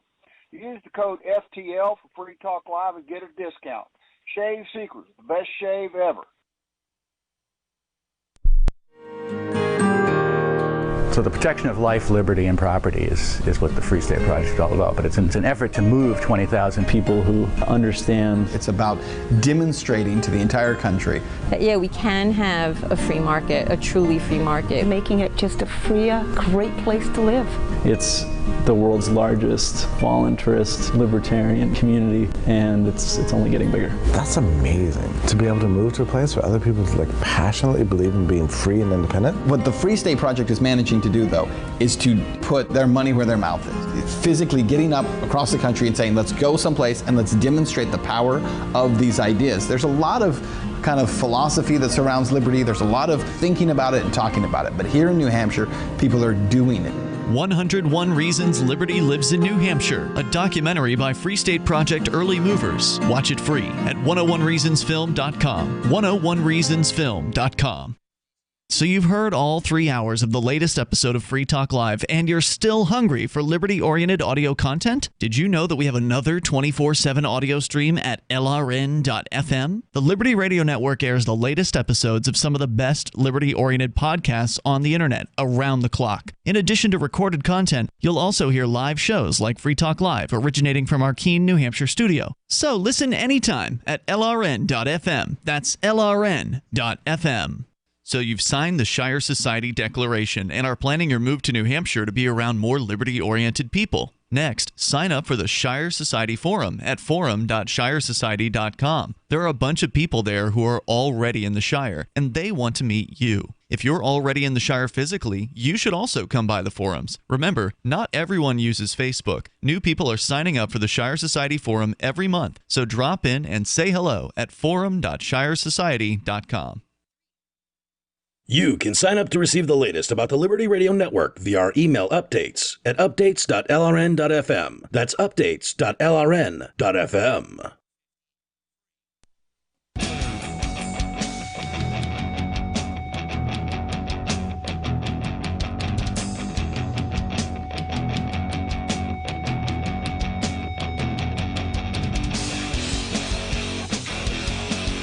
This is Free Talk Live. You can bring up anything you want here. The toll-free number, 855-450-FREE like freedom. That's 855-450-3733. We have the Discord call-in line rooms over at discord.lrn.fm, and you can bring up anything that you want to discuss here on Free Talk Live. Free Talk Live is brought to you by Bitcoin.com. It is a great site to go and visit if you want to get the basics of Bitcoin, Bitcoin Cash, cryptocurrency. You can go to Bitcoin.com to do that. Also, they've got an excellent news section over at news.bitcoin.com with the latest headlines from around the planet in the world of cryptocurrency, updated constantly, I think at least daily, probably more than once a day, over at news.bitcoin.com. It's Ian, Nobody, and Chris in the studio. We're going to go into your phone calls and thoughts, more about online Bitcoin Ponzi schemes, because BitClub isn't the first and won't be the last, and nor is OneCoin. There's a bunch of scams out there. You need to buyer beware on this stuff. Be awfully careful out there. But first, let's go to Joe. He's in Arizona. You're on Free Talk Live. Go ahead, Joe. Yeah, good evening, everyone. I want to talk about my little run-in with Mask Nazi, who was actually the manager of my local Circle K last night. Uh-oh. What happened? Well, I walked in to get something to drink and go up to the register, and she's behind her magic plexiglass shield. Yep. With her mask on, and I did not wear one. Mm-hmm. And she says, "You're supposed to be wearing a mask in here," in her very officious Now, before you go and on with the story, Joe, I'm just curious, what are the current, rules in Arizona? Is there a government mandate about people wearing masks, or is it just the store policy? Well, the governor recently bowed to pressure, and there was a home rule kind of thing where the state policy was you did not have to wear one, and local governments could not override that. Now, the governor recently bowed to pressure and changed the state policy that local governments, county and municipal, could institute their own policies. Mm. So the city I live in, which is outside of Phoenix, decided after the county government, Maricopa County, instituted a mask requirement. The city that I live in outside of Phoenix also mandated masks. However, their mandate had a clear exception for a religious exemption and a clear exemption, and I quote, for persons medically unable to tolerate a facial covering. Got it. All right. Okay. So back to the story. So when she said that to me, I quoted the mayor's mandate. I said, "I am medically unable to tolerate a facial covering." I said that to her very clearly, and she said, "Well, I don't want to catch this." You're behind a plexiglass shield, lady. And wearing a mask. Yeah. And I said, "You are not going to catch this from me." To which the manager of the store replied, "Well, I wouldn't want to wait on you." Okay. Well, does she have that choice? Well, yeah, I think she does. As the manager of the store, she has the ability to tell you to go take a hike. Yeah, I mean, I would say that a business has a right to say that, if you want to do business with us, you have to show up butt naked Yeah. They have a you right. dropped out. But I at my age, I probably won't show up at their store. Can you guys still hear me? Yeah, it sounds like we may have a bit of a delay, though. Can you guys still hear me? Yeah, it sounds like he's hearing himself back. I don't know what's going on there. I can't hear you over. I can't. All right, we're going to put you on hold, Joe. I don't know what happened to your connection. It was going pretty well there for a moment, and things got weird. But yeah, I mean, the store owner, and in this case, once the owner was a manager, but the reason you hire a manager is to make the decisions that you would make in your absence. And so, yeah, she's absolutely got the right to tell you, hey, man, I don't want to serve you.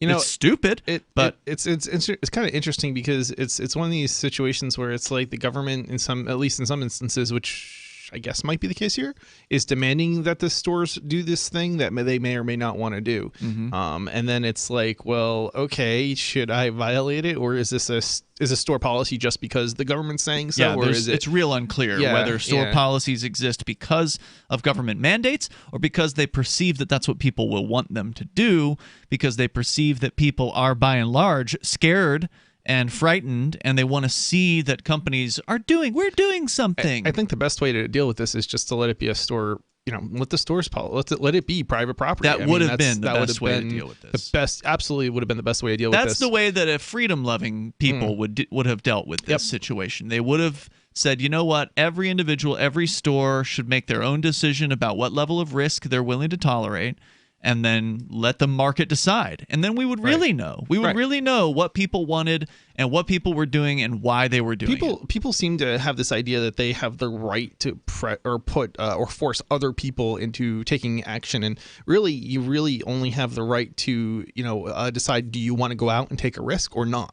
And if you're willing to go out and take a risk, then that's on you. And if you're not, then stay home and don't take that risk.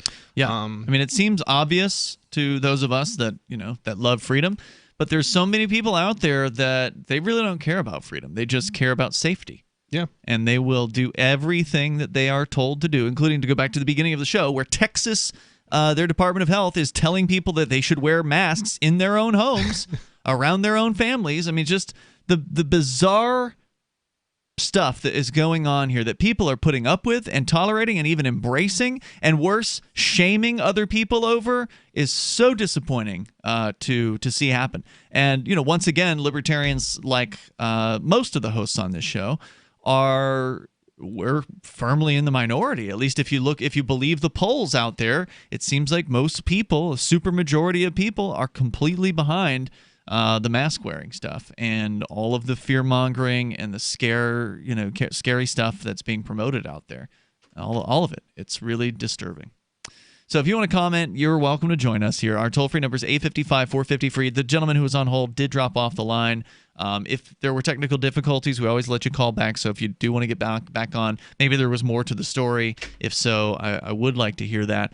We were talking about these online Ponzi schemes, and Ponzi schemes have been around for a long time. Yeah, but it's not new to crypto. No, it's not new. Period. It's not new. Period. Right. And crypto.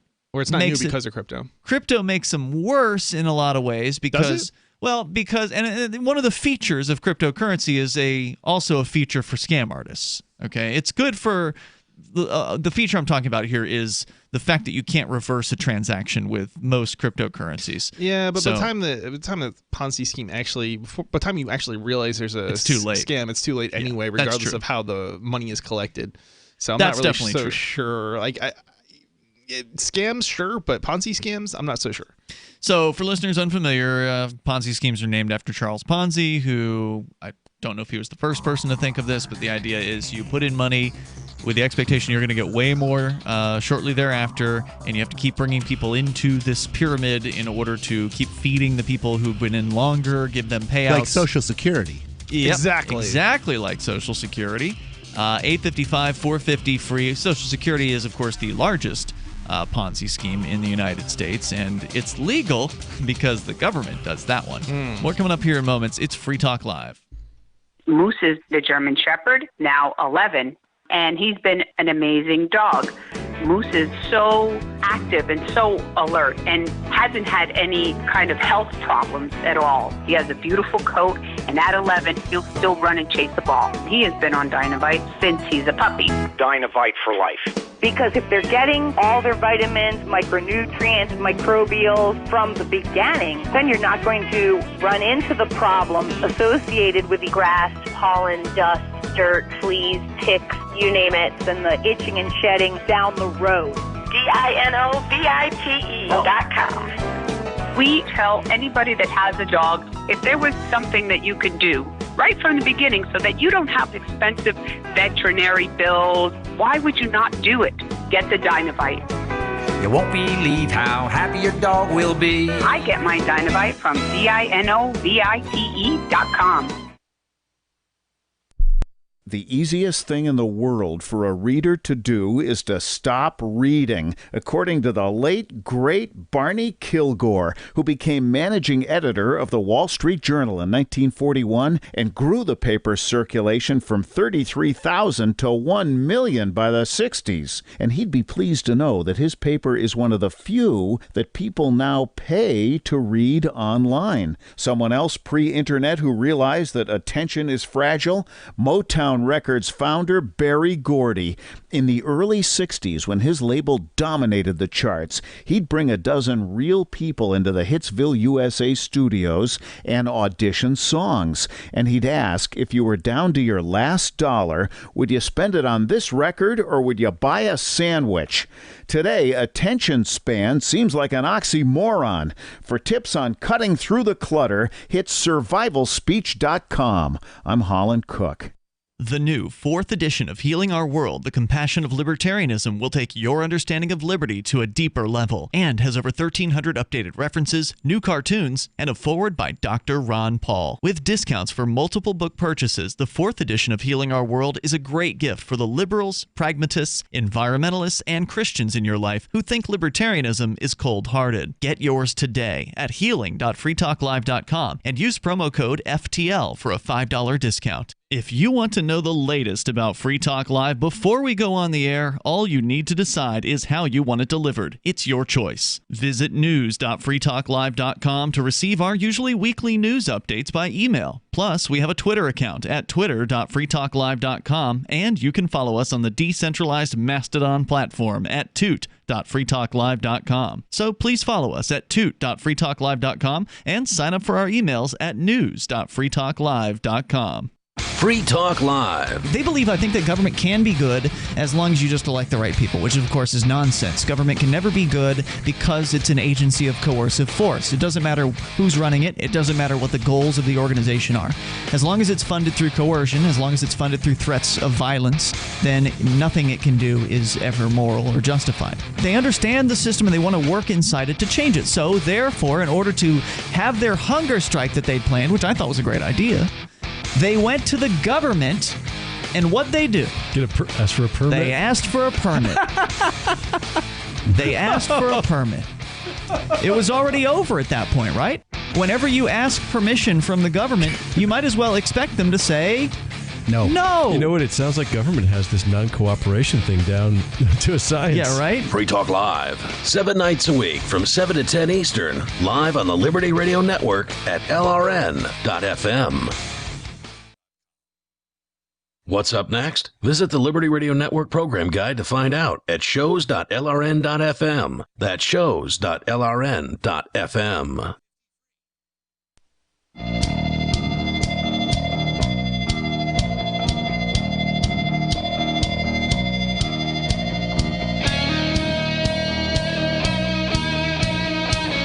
It's Free Talk Live. You can bring up what you want. The toll-free number is 855-450-FREE, like freedom. That's 855-450-3733. We have the Discord call-in line rooms at discord.lrn.fm. You can hop into one of those and get on the air with us. Talk about anything you want. Tonight in the studio, it's Ian. Nobody. And Chris. Also want to say thank you to David R., who is a Free Talk Live Gold Amplifier. That means that David is contributing $10 a month to the AMP program. AMP stands for Advertise, Market, and Promote. The idea is to help us get Free Talk Live on more radio stations around the United States, bring new internet listeners on board, expose new people to the ideas of freedom. If you like what we do, then please do what David did and join the AMP program at amp.freetalklive.com. That's ampamp.freetalklive.com. There's I've been digging around here on this BitClub thing. They had one of the BitClub alleged programmers / promoters or whatever. The programmer has gone ahead and taken a guilty plea in the $722 million alleged scam to just bilk people out of significant amounts of Bitcoin. So $722 million worth of Bitcoin taken from people under false pretenses that thought they were investing in a Bitcoin mining operation, when in point of fact it wasn't nearly what it was represented to be. They did have some amount of Bitcoin mining that they were doing so they could point to it and say, see, we got miners. But it wasn't the amount that they said that they had, and they were spending the money on, vacations or whatever it was that these guys were doing with it. We can tell you more about that coming up here, and your calls and thoughts are welcome. Let's talk to Phil. He's in Florida, watching us on Twitch at twitch.lrn.fm. Go ahead, Phil. Yeah, first off, that's pretty sleazy about the doing the Bitcoin thing like that, and people really invest in. Also, the other thing I wanted to get into was in Hillsborough County, they passed a mask law, which is ridiculous because here in Florida, if you have a concealed carry permit, you're not allowed to wear a face mask or anything that covers face or any type of face setting. And so, he said if you have a concealed carry permit, you can't wear a mask. If you have a permit or if you're actually carrying a gun? If you have a concealed, well, in Florida, you have to have a CCW concealed. You have to conceal it and you have to have a permit. But there's a lot of people that do. But you cannot wear a mask or any type of face covering or anything if you're legally concealing and carrying your gun. So wait a minute. If this is about concealment, then they're basically saying you have to wear some sort of transparent mask. Do they make those? Well, they're saying you can't cover your face at all if you're concealing carrying. So they're saying the people that were talking two sides of their mouth, because and if you have a disability, they can't ask you if you have a disability and why you're not wearing your mask. Just say you have COPD or asthma or you have different conditions. Sure, the store does have the right to ask you to leave, but they can't ask you what your disability is. That's simple. That's against the law. And also the two sides of the mouth. And the one guy that voted, the bureaucrats on the city council, he's like, well, they have all these loopholes where, you can still carry and you don't have to wear a mask. And, if you got an illness, you don't have to wear a mask. Well, why are you even mandating it? And they still voted to mandate for everybody to have to wear a mask, which you can't wear a mask in certain situations, which, by law, they said that they would, they would consider and have to go by law if you can still carry legally that you don't have to wear a mask, and they can't make it. Well, I do have to say I had not thought of the idea of a transparent mask, but apparently they do exist, and so I would find that to be the least offensive of all the masks, because at least then you can see the person's expressions and face, which was one of my main objections, beyond the fear, which I definitely still don't support the fear-mongering. But, Phil, anything else you want to share tonight about Florida? Just in Lakeland, they did a mask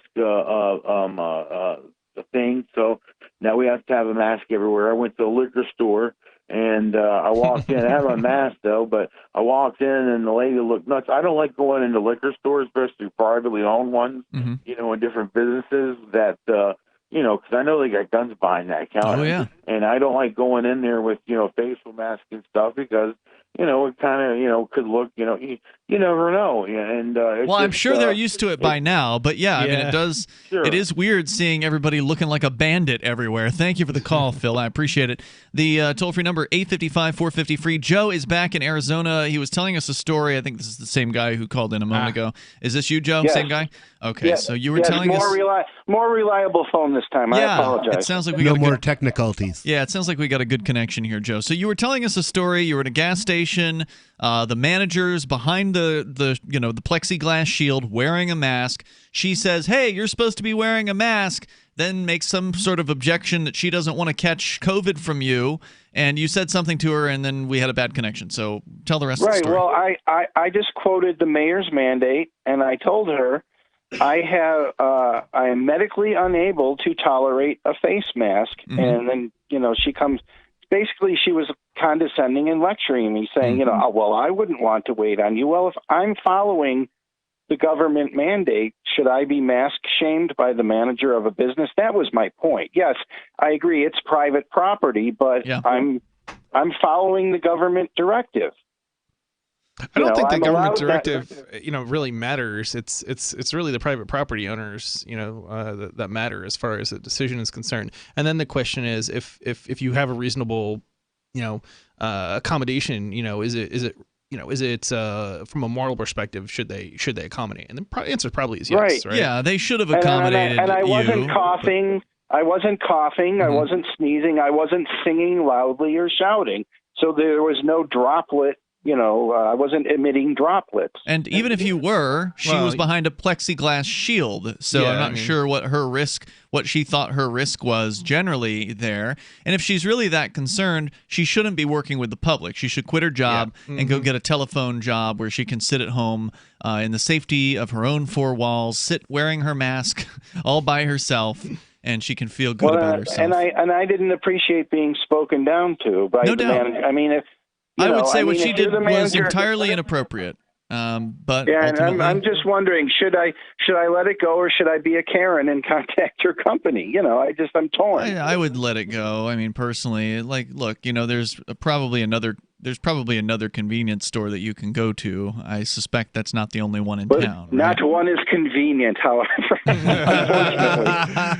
Great point. Hey, thanks for the call, Joe. Let us know if anything further develops on that. I appreciate hearing from you tonight. The toll-free number is 855-450, free like freedom. There's a lot more information, by the way, about the BitClub Ponzi scheme that we were talking about earlier in the hour. I've been reading through a really detailed piece over at BehindMLM.com. If you ever find yourself proposed by one of these MLM advocates, MLM stands for multi-level marketing, and there's a myriad of different companies out there that do MLM, some more legitimate than others. A lot of them just straight up Ponzi scams. And so one of the best resources I've ever found online is a website called BehindMLM.com. They literally have reviews of just about every MLM company out there, including like obscure crypto-only ones that only exist on the internet. And so they've got multiple articles here about BitClub. So if you want to dig into the dirty details of this Ponzi scheme, then boy, they got you covered. There's one article here that's just all about Joe B. Weeks, because what I was saying earlier was this purported libertarian anarchist guy, Joe B. Weeks, who's been to Anarchapulco and the Porcupine Freedom Festival. I was like, well, I don't know what level of involvement he had, so I'll give him the benefit of the doubt.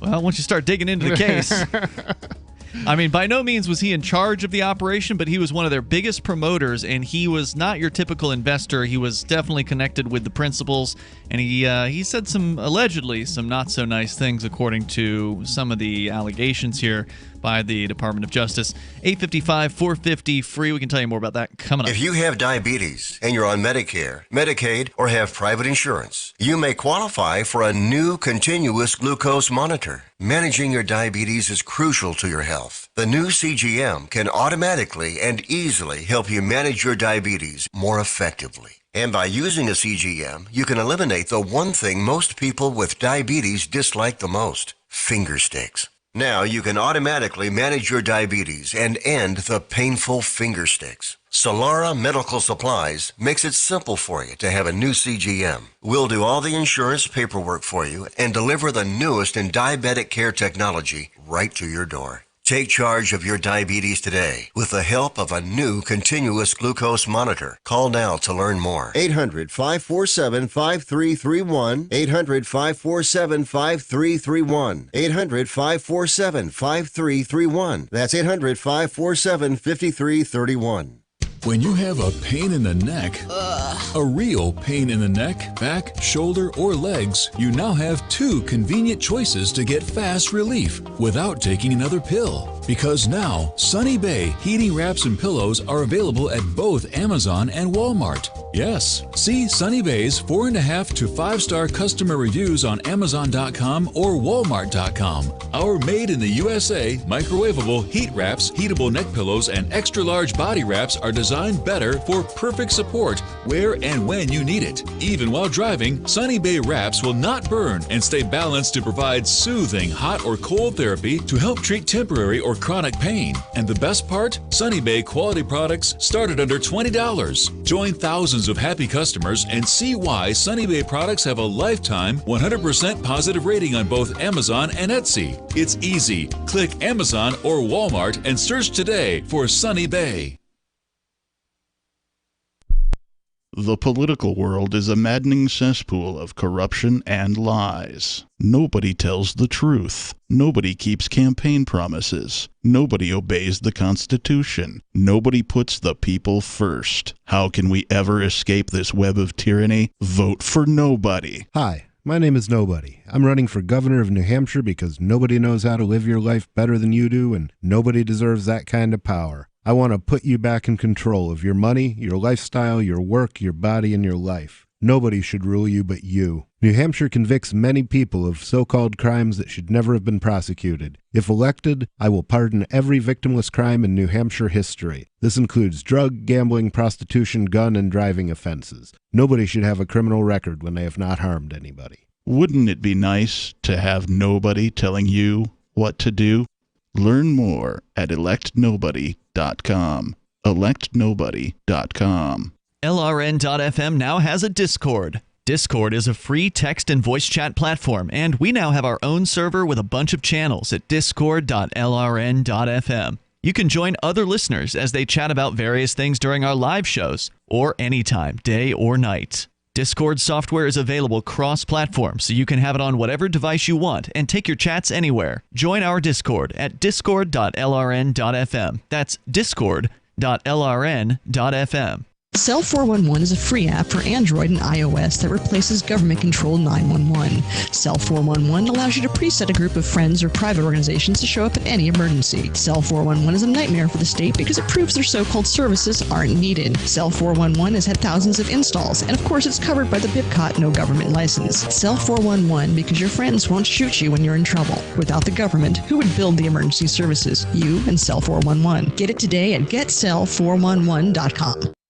Join the LRN.FM Discord for live chat 24/7 at discord.lrn.fm. That's discord.lrn.fm.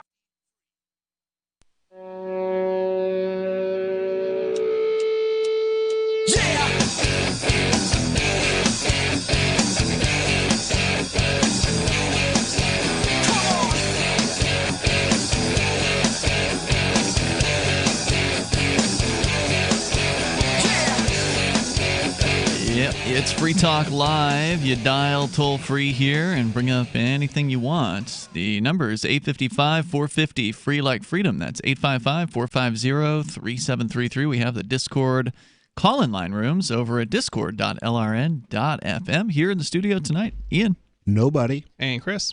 By the way, Free Talk Live is brought to you by Divvy. The next generation wallet is coming from Divvy. In a few taps, you'll be able to spend, earn, store, and exchange digital money in seconds. Divvy says you'll be able to send money around the globe in only a swipe and instantly exchange between Divvy, Bitcoin, and fiat currencies like the dollar right in the mobile app and withdraw directly to your bank account.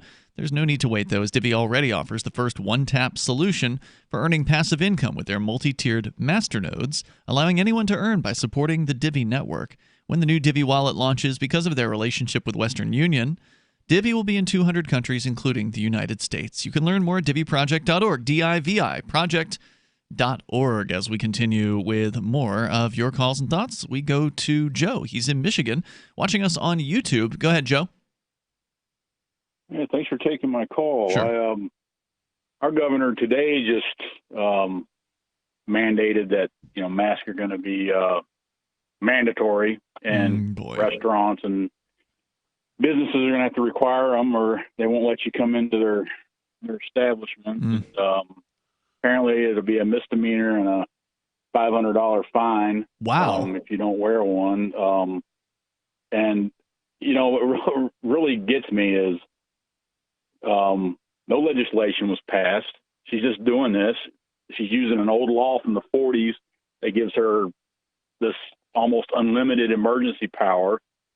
And if you go on social media, there's tons of people on there that they just love it. They think it's great. They think she's awesome and all this. But people out in the real world, people are upset, man.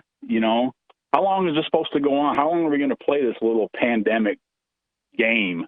They seem to be interested in playing it for as long as they can get away with it. I mean, as long as there's people who are getting infected, the Chicken Littles are running around like they got their head cut off. The majority of people who died from it have been elderly people in nursing homes, which these politicians sent sick people to nursing homes. They sure did.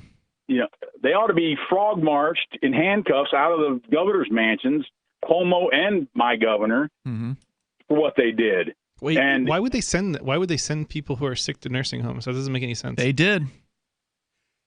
Yeah, I guess they were worried about room in the hospitals or whatever, which they were trying to up the death toll. Is my best guess. I mean, it's old people who die from this shit. I don't know if that was too close. I'm going to go ahead and hit the dump button on it just in case. Sorry about that, folks. You were saying what? Old people who die from this stuff, and so to intentionally send sick people into large groups of old people is just, it doesn't make any sense. Yeah, it doesn't seem like anything. Control, that seems man. like It's insane. It's control. You watch. They're going to try to get rid of cash. They're going to. They were trying to do that before this whole crackdown. They were. Though, now they've got a real reason for it. Yeah, they're using all sorts of reasons. They're using this as an excuse to crack down on all sorts of freedoms that they were trying to crack down on before. And I don't know. I think you should certainly resist it to some degree. I'm still using cash when I go out, not because in places that don't take crypto and stuff, but just because it's one of those things where I don't want to see cash go away.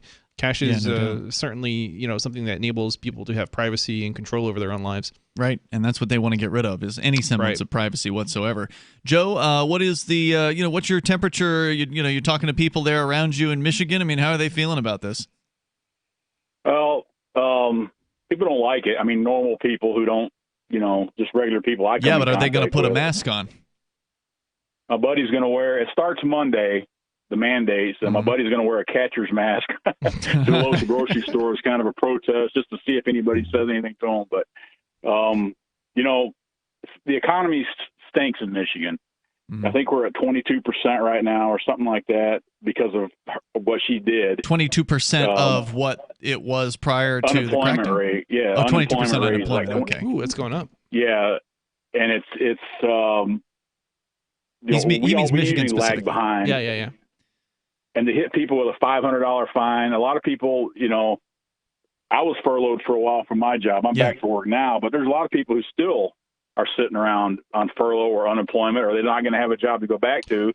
They're just going to comply, man. I mean, what are you going to do? You got kids to feed or bills to pay. $500, Well, I wouldn't pay them. $500. I'd rather go sit it off in a prison cell personally than enrich the state for their tyranny. But most people will do what they're told, even if they don't like it. They'll grumble about it while they put the mask on. And unfortunately, unless you see mass civil disobedience and noncompliance, then you're going to see mass obedience and mass compliance. It's one way or the other, I think. Did you say mass or mask there? Both. Okay. But yeah, same thing. Hey, Joe, thanks for the call. Keep us up to date on this, would you? Yeah, you guys have a good one. Let us know what happens. Thank you, Joe. Let's talk to Jeremy. He's in Alabama, listening or watching us on DLive, which is one of our video streaming services, at dlive.lrn.fm. Go ahead, Jeremy. Hey, man. How y'all doing? What's on your mind? I guess for me, y'all was talking about how the misinformation and stuff, and the media cycle so fast that people just cannot remember what has happened day to day.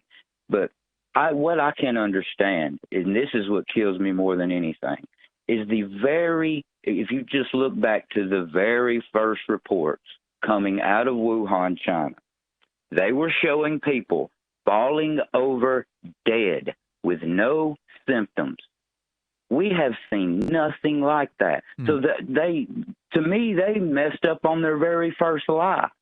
You see, wouldn't falling over everything that dead wouldn't falling over dead be a symptom? Like, isn't that something that like is? But you're saying that didn't happen in the we're US. not seeing that here. Nobody in America is falling over dead when you're asymptomatic. Right. I mean, I've been everywhere. Been to Walmart many times. No one's just fell over from COVID-19.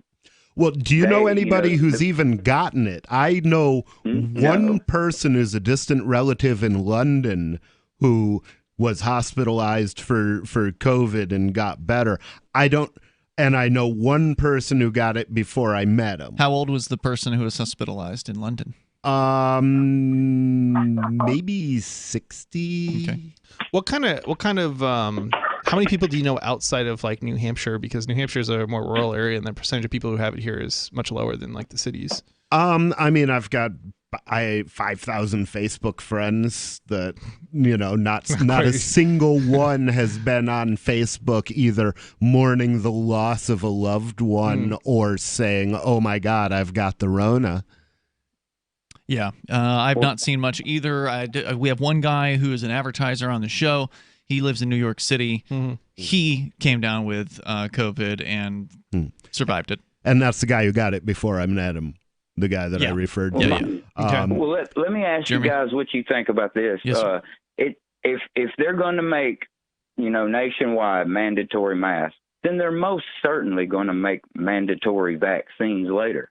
That is definitely what some people are concerned with, and I appreciate your call tonight. Thank you, Jeremy. The toll-free number is 855-450-FREE like freedom. I don't think they're going to try it in New Hampshire, but I think in a place like California, I think you might see some mandatory vaccines in a place like that. Yeah, certainly I wouldn't put it past them to do mandatory vaccines, but it seems more like those types of things are the result of entrance to schools and things of that nature. And they may try to keep it that way. That way it's voluntary, because that way they can say, well, you don't want to go to school, then you don't have to have the vaccine. But they may also have corporations cram it down on their employees as well. That's a pretty good possibility. Like, you don't have to work. You could quit your job. You want to keep your job, though, you got to get the vaccine. So I think there's some legitimate concerns out there about that, and how overblown they are, I guess only time will tell. The toll-free number, if you want to join the show and bring up whatever's on your mind, 855-450-FREE like freedom. We've been talking a little bit of tech tonight. We tend to do that when Chris is on the show, because he hosts his own tech show, which is called Freedom Decrypted. You can go and watch and or listen. You can subscribe to a podcast or again download videos over at freedomdecrypted.com. Now that you're back from the woods, and you were for some number of days, you were up with us there at the campground. Yeah. But you're back. You're back with production, right? So producing. Saturday we'll do another show.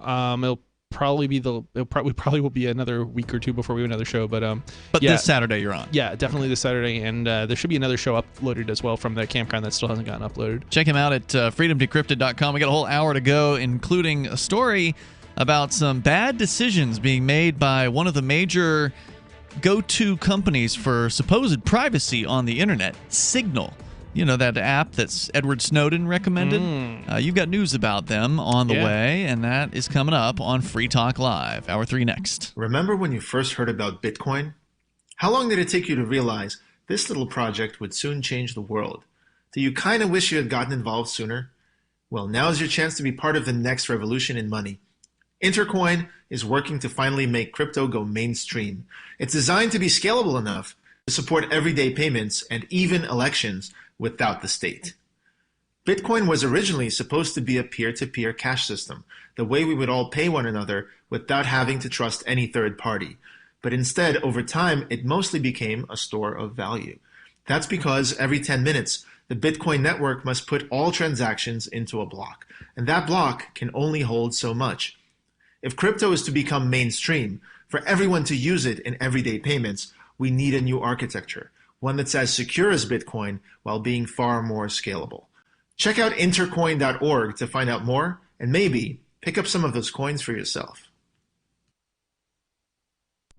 Are you a cryptocurrency advocate? The Crypto Tip is the ideal outreach tool to help new people discover cryptocurrency. It's a printable business card-sized tip that you can give to service providers, preferably in addition to a good cash tip. When the server scans the QR code, it'll bring up an explanation of cryptocurrency, how to install a wallet, and allow them to claim the tip. If they don't claim the crypto, you get your tip refunded to you after a time period you specify. Plus, if they do claim the tip, you get an email alert. Create as many tips as you want at cryptotip.org. That's cryptotip.org.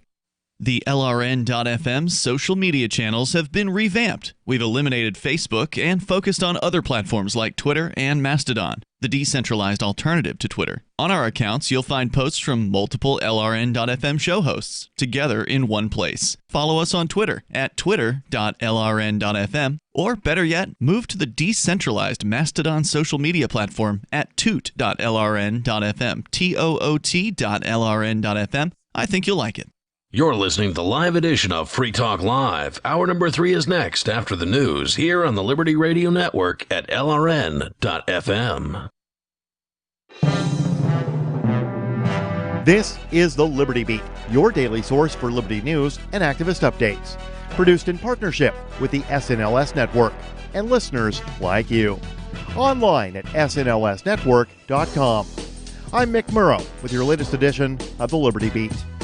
Gold is trading at $1,817, silver at $19.03, and Bitcoin is trading around $9,395. Today's gold, silver, and Bitcoin prices are brought to you by Brave Botanicals, high-quality kratom and CBD at reasonable prices with excellent customer service. Brave Botanicals is activist-owned and mission-driven. The Liberty Beat and Brave Botanicals believe so strongly in the power of kratom, we're giving it away for free. Just go to libertybeat.news/free kratom. This is the Liberty Beat at snlsnetwork.com. In the news, a police sergeant in Joliet, Illinois, has been stripped of his police powers and placed on administrative leave after he blew the whistle on the cover-up of the murder of a man who was effectively tortured to death by his fellow officers. The Mind Unleashed reports that community members are hailing the actions of whistleblower Police Sergeant Javier Butch Escueda, who was moved to reveal the grisly nature of the in-custody death of Eric Lurie, a black man from Joliet, who was choked to death in the back of a squad car in grueling footage captured on video. On Tuesday, protesters rallied around the Joliet Police Department, calling for justice for Lurie, while praising Sergeant Escueda, a 27-year veteran of the force who has faced retaliation after breaking the code of silence regarding what he sees as the criminal actions of his colleagues, reports CBS 2 Chicago. Joliet City Manager Steve Jones quit following a Tuesday City Council meeting, where the brutal events surrounding Lurie's death were discussed. Ever wonder where we find all the news to report right here on the Liberty Beat? Visit snls.news to get the world's most censored media published all in one place. Save yourself from the endless time spent searching for reliable alternative media. SNLS News makes it quick and easy. No ads, no clickbait, just raw headlines, 24 hours a day. Visit snls.news and get informed today without the corporate media spin. Your news now continues. The unprecedented implosion of U.S. commercial real estate during the coronavirus pandemic is likely to get worse, as newly delinquent CMBS loans are surging as the list of retail store closures continues to rise. TREP's June CMBS remittance report showed CMBS delinquencies hit a high of 10.32%, not seen since 2012. It was noted that the retail CRE loans were in rough shape. Many retail shops are heavily indebted. Some have already declared bankruptcy, while others are quickly shrinking their operating size by reducing store footprint to rein in cost as the virus-induced recession, blended with a plunge in consumption, along with a shift to online, is resulting in a rapid acceleration of the retail apocalypse. Coresight Research's latest forecast has upwards of 25,000 retail stores that could close by year-end. Major defense firms have for years, especially since the post-9/11 so-called War on Terror, raked in billions of dollars in lucrative and very often wasteful government contracts, are begging the federal government for more COVID-related stimulus. Activist Post reports that ultra-wealthy CEOs of the major defense contractors are citing the potential for record job loss among their massive workforce, Though it's likely few among the American public will sympathize with the idea of bailouts and taxpayer handouts to names like Lockheed Martin or Raytheon. Brazen and unbelievable as it sounds, Bloomberg on Wednesday reported that CEOs of major defense companies, including Lockheed Martin, General Dynamics, Boeing, and Raytheon, urged the Pentagon's acquisitions chief and the White House's acting budget director to press for stimulus money, as the Senate is poised to consider another rescue package to ease damage caused by the coronavirus pandemic. Support for the Liberty Beat is brought to you by the Homestead Guru. The Homestead Guru is an educational website offering tips, tools, news, stories, and commentary on everything homesteading. Topics include green homes, gardening, animal husbandry, do-it-yourself, home remedies, alternative energy, survivalism, unschooling, and more. Those details are found online at thehomestead.guru. This is the Liberty Beat, powered by the SNLS Network at snlsnetwork.com. I'm Mick Murrow, reporting for the Liberty Beat, reminding you, spread liberty with a smile. This is the Onion Week in Review. Sources are confirming your dog died earlier today, and we're all really sorry you had to find out about it like this, buddy. Though it's a lousy thing to have to learn from an online web video, and even shittier to hear from a cold, hardened newsman's voice that you can't put a face to, your pet passed away in his sleep while you went out today, and we understand how shocked you must be right now. Sources added that there are many local shelters with animals in need of a good home, though we understand that no dog can ever truly replace the one you just lost. I lost a dog once, but my mom was the one who told me about it, and she was quite the comfort. In this week's op-ed pages, Pantene CEO Marcus Russo laments feeling like the only one who gives a shit about rich, lustrous hair. In other news, a study finds that newborn infants can tell if their parents are losers. A man who just assembled a desk is unsure how he has every screw left over. And Jeff Beck is lured into a dark alley with the old guitar pick on a string trick. For more, visit theonion.com/newsbeat. This is the Onion News Network.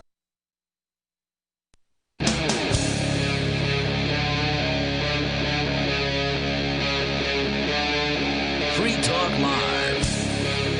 It's Free Talk Live, and you can bring up anything you want here. The toll-free number is 855-450-FREE like freedom. That's 855-450-3733.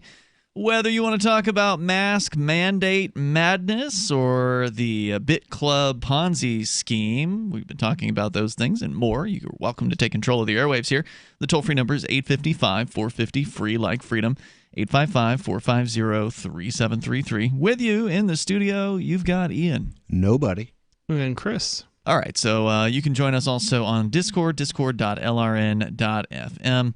And coming up, we've got some more news about tech. Chris, you've got a story about Signal. And for a long time, Signal has been an app that even people as renowned as Edward Snowden have recommended that people use in order to add some level of privacy to communications over the internet. Now, there's no truly uncrackable or private communication likely out there. It'd be very, very difficult to have a perfect system. Arguably, PGP may be the best system that's out there. That stands for pretty good privacy. It's been around since, the 90s? Yeah, it's certainly got a track record for sure. It does. Now, Signal has a lot of good things going for it, right? Like I've heard, and correct me if I'm wrong on this, but I've heard that the guy who programmed Signal, Moxie, I think Marlinspike is his handle. I suspect that's not his birth name, but I don't know.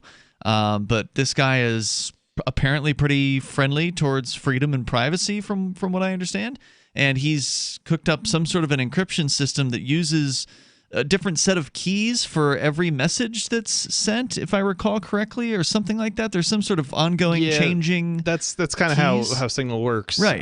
Fundamentally, that's what I'm referring to. But that's different than a lot of encryption systems where you just have one set of keys and it's all encrypted to the same set of keys. With Signal, it's somehow changing them over time. It's rotating. Yeah, basically each time it sends a message, it generates a new key for the next message. So if you could crack one message, you can't crack necessarily the others in over time. Exactly, and if you masquerade as somebody you'll cause a new key to be generated. So the next time that person tries to send a message, I believe he'll know that something is wrong. Okay, because interesting. the key changed when he didn't send a message. Yeah, so I think there's some neat stuff going on there. So fundamentally, I think it's not some of the underlying maths and so on are necessarily problematic. But you're saying they are problematic or they aren't? Not problematic. Okay. But I think the signal itself, I've always been a bit skeptical of. One of the reasons is the phone numbers that if you want to talk about anonymity and privacy, you have to have a phone number to sign up for the system. Yeah, exactly. It's a centralized solution. It's not a decentralized solution or a now, federated arguably, solution. the reason for that is to prevent spammers, right? Because the idea is if you've actually got a phone number, you've probably paid somebody somewhere to have a phone number. And that's the other problem is it's an app designed for phones. I mean, right. And phones are fundamentally unsecurable. So right. And you say this as a privacy expert. You're I'm going to use the term obsessed in a good way with privacy. Like, you're the kind of guy that puts a ultra private operating system on your phone. You root your phone. You put on, what is it? Are you using graphene? What are you using right now? Yeah, so I would back up a moment and say I'm concerned about privacy, but if you look at what I'm actually doing, I would not necessarily go so far as to say that I'm running a privacy-friendly operating system by any stretch of the imagination. Okay. I certainly will advocate for people to use them, particularly when they need them, but I don't necessarily like. But you are using one of those Google stripped operating systems, right? Wherein the Google apps are not present on that phone. Yeah, absolutely. I mean, right. I am taking. By comparison, steps, but I'm not going. You're not of the belief that you actually have privacy. Yeah, right. It's just that it's more private on the phone than a default Google device. Yeah, there's some stuff you can do to shield your or keep some stuff private from some entities and government agencies. That doesn't necessarily there's no mean, perfect solution. Yeah, it's like it's one of these things where if you're working, if you're a mob boss, don't go thinking that any of this is going to help you. It's not. These phones are fundamentally backdoored by their very nature, and while it may take effort, some amount of effort for the government to, basically remotely tap into that, that doesn't mean they can't do it. Right? If they want you bad enough, right now if you're just a random person who's dealing small amounts of pot, it may be good enough, it might be, and so it doesn't hurt to use it. It's your typical the local police department detective, exactly, who subpoenas the telephone company records looking for your text messaging. If you don't use Signal, if you're just using open, any old text messaging, then that's going to be in the clear. Those messages will be available. If you're using something like Signal, or even Telegram for that matter, even though Telegram's encryption may not be as strong, Telegram, it's still a system that bypasses the traditional text messaging setup, and so it would be difficult. In fact, we even saw, you weren't there for this, but I think nobody was sitting in the courtroom. It was at Christopher Cantwell's bail hearing, where a agent with the Manchester Police Department testified under oath. Incorrectly. No, not incorrectly. He testified under oath that they could not get access to Telegram servers. That by the use of Telegram, that the Chris Cantwell had flummoxed the FBI because the servers for Telegram aren't located within the United States. So there's no way they can put the pressure on Telegram to turn over the information from their servers. Okay. Yeah, I mean, that's what he said. I don't know. Maybe he was lying. I'm not. So here, part of the problem with this is, I mean, I don't know how he worded it or what he said exactly, but there's all sorts of ways that they can get access to stuff even when the servers aren't in the United States. Now, I don't know what the Telegram servers contain. I don't know. Well, he seemed to think this was a dead end, that they couldn't do anything. The only way they were able to get the Telegram conversations was by the end user turning them over to them, which of course is the weakest point. All right. So obviously every phone, if you ever use Telegram, every phone has they have logs on your phone. So certainly they could have gone through that route. And I think that's what he was saying effectively. That's what they did. They went through the physical device on the so-called victim's computer or whatever and copied the logs from that. I forget what the organization's called, but there's an international, I think it might be Interpol or Europol, or there's basically different organizations that will allow you to gain access to evidence evidence in other countries, and so it's more work for them to do that. But to say, and this is why I'm a little skeptical of what this guy said, in combination with the fact that he clearly lied about Bitcoin, and I'm trying to think what he said, but he said it was anonymous or something, and that I think he just didn't know. Well, incompetence, whatever it was, clearly he was talking about Monero, but he was using the term Bitcoin. Right. And so, and this is exactly the point that I'm making. Like, this guy is he may not be aware. A reliable witness, and he shouldn't. His testimony could have been probably refuted by if you had the money and resources to bring up another witness, expert witness, to refute what he said. Because clearly, what I've heard anyway was. You guys know just as well as I do. There's more to the story. Hold that thought, Chris. We're going to go into David in Michigan first, though. He's listening to WKHM in Jackson. Go ahead, David. Well, good evening, gentlemen. Welcome. You're on the air. I kind of want to talk about, and I can only tune you in after 9 because you have there's a program previous to yours on the station here. But WKHM is a great station. Yes, it is. And we're grateful to be on. So, finance, low tech and high tech, and how are things being done? What comes to my mind right off the bat is, well, they do low tech finance in the inner cities of Chicago, Detroit, which is not too far down the road. And of course, your cryptocurrency, which I'm, at 58, I'm trying to catch up with it, but I don't think I will be able to because of the high-tech finance. The finance? Is that what you're saying, finance? Yeah, the finance. Well, so you're saying you feel like you're too old for this? Oh, you mean to understand that? Well, it's just that I'm kind of a dumbhead because not that I'm not interested, but how do you keep up with that stuff? But the inner cities, they're still cash, aren't they, with drugs and guns, illegal. Yeah, you got to have cash if you want to buy some drugs in the inner city, that's for sure, although the internet can help that too. Hang on, David. We'll bring you back here. We can talk about being on the older side and getting into cryptocurrency, because actually there's a lot of older folks. Like, I've seen a lot of women in their 70s purchasing cryptocurrency. There's more coming up. Moose is the German Shepherd and hasn't had any kind of health problems at all. He has been on Dynavite since he's a puppy. DINOVITE.com. We tell anybody that has a dog, if there was something that you could do right from the beginning so that you don't have expensive veterinary bills, why would you not do it? Get the Dynavite. Dynavite for life. You get some Dynavite, how happy your dog will be. DINOVITE.com. The next generation wallet is coming from Divvy. In just a few taps, you'll be able to send, earn, spend, and exchange digital money in seconds. Send money around the globe with only a swipe. Instantly exchange between Divvy, Bitcoin, and fiat right in the mobile app, and withdraw directly to your bank account. Divvy already offers the first one-tap solution for earning passive income with crypto. Multi-tiered masternodes allow everyone to partake in the network. Visit DivvyProject.org. DivvyProject.org. Got shaving irritation? Shave Secret Shaving Oil can help stop it. Shave Secret doesn't cost much and is an all-American product. My name is Chuck Howard, and I developed Shave Secret and pioneered its use starting back in 1991. Ingrown hairs drove me nuts for years.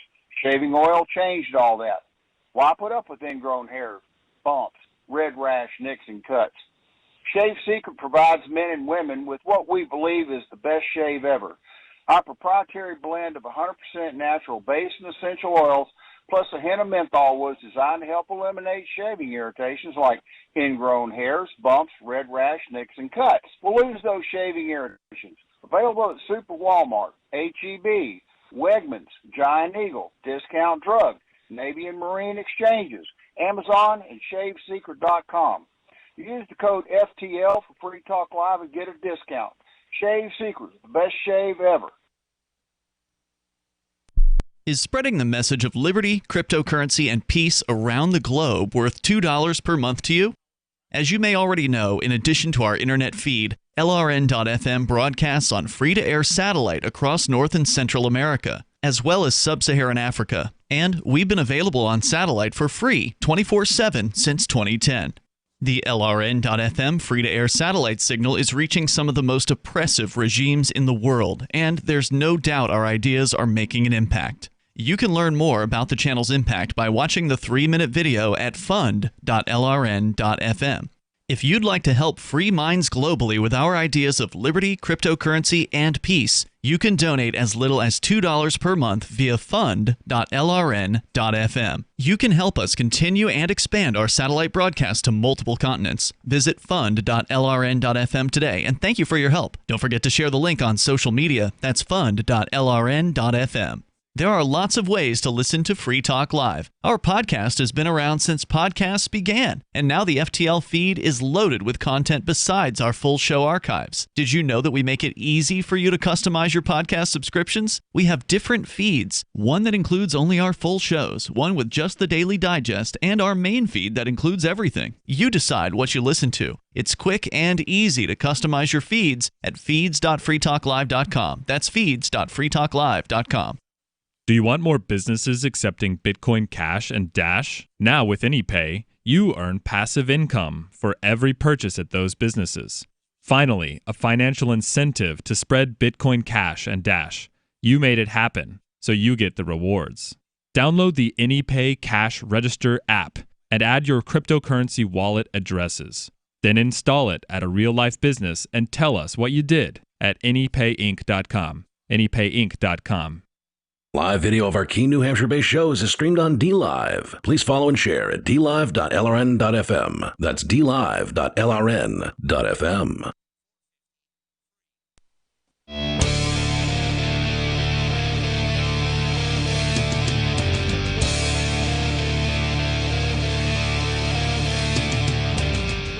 Free Talk Live. You dial toll free, take control of the airwaves. Our number 855-450 free like freedom. That's 855-450-3733. We have the Discord call-in line rooms. They're over at discord.lrn.fm. And Ethereum smart contracts enable Intercoin to be traded against Bitcoin, Ethereum, as well as a growing set of tokens pegged to your favorite fiat currency. Intercoin can be used to turn these into virtual versions of Bitcoin or US dollars that have all the advanced features of Intercoin community currencies. They would finally be spendable in everyday payments, be programmable, instantly convertible, generate analytics, and more. When done, people can cash out back into the original versions. Think of Intercoin as a decentralized Layer 2 solution that isn't controlled by anyone. Intercoin is attempting to regain some of our freedoms that are threatened on the internet and in meat space.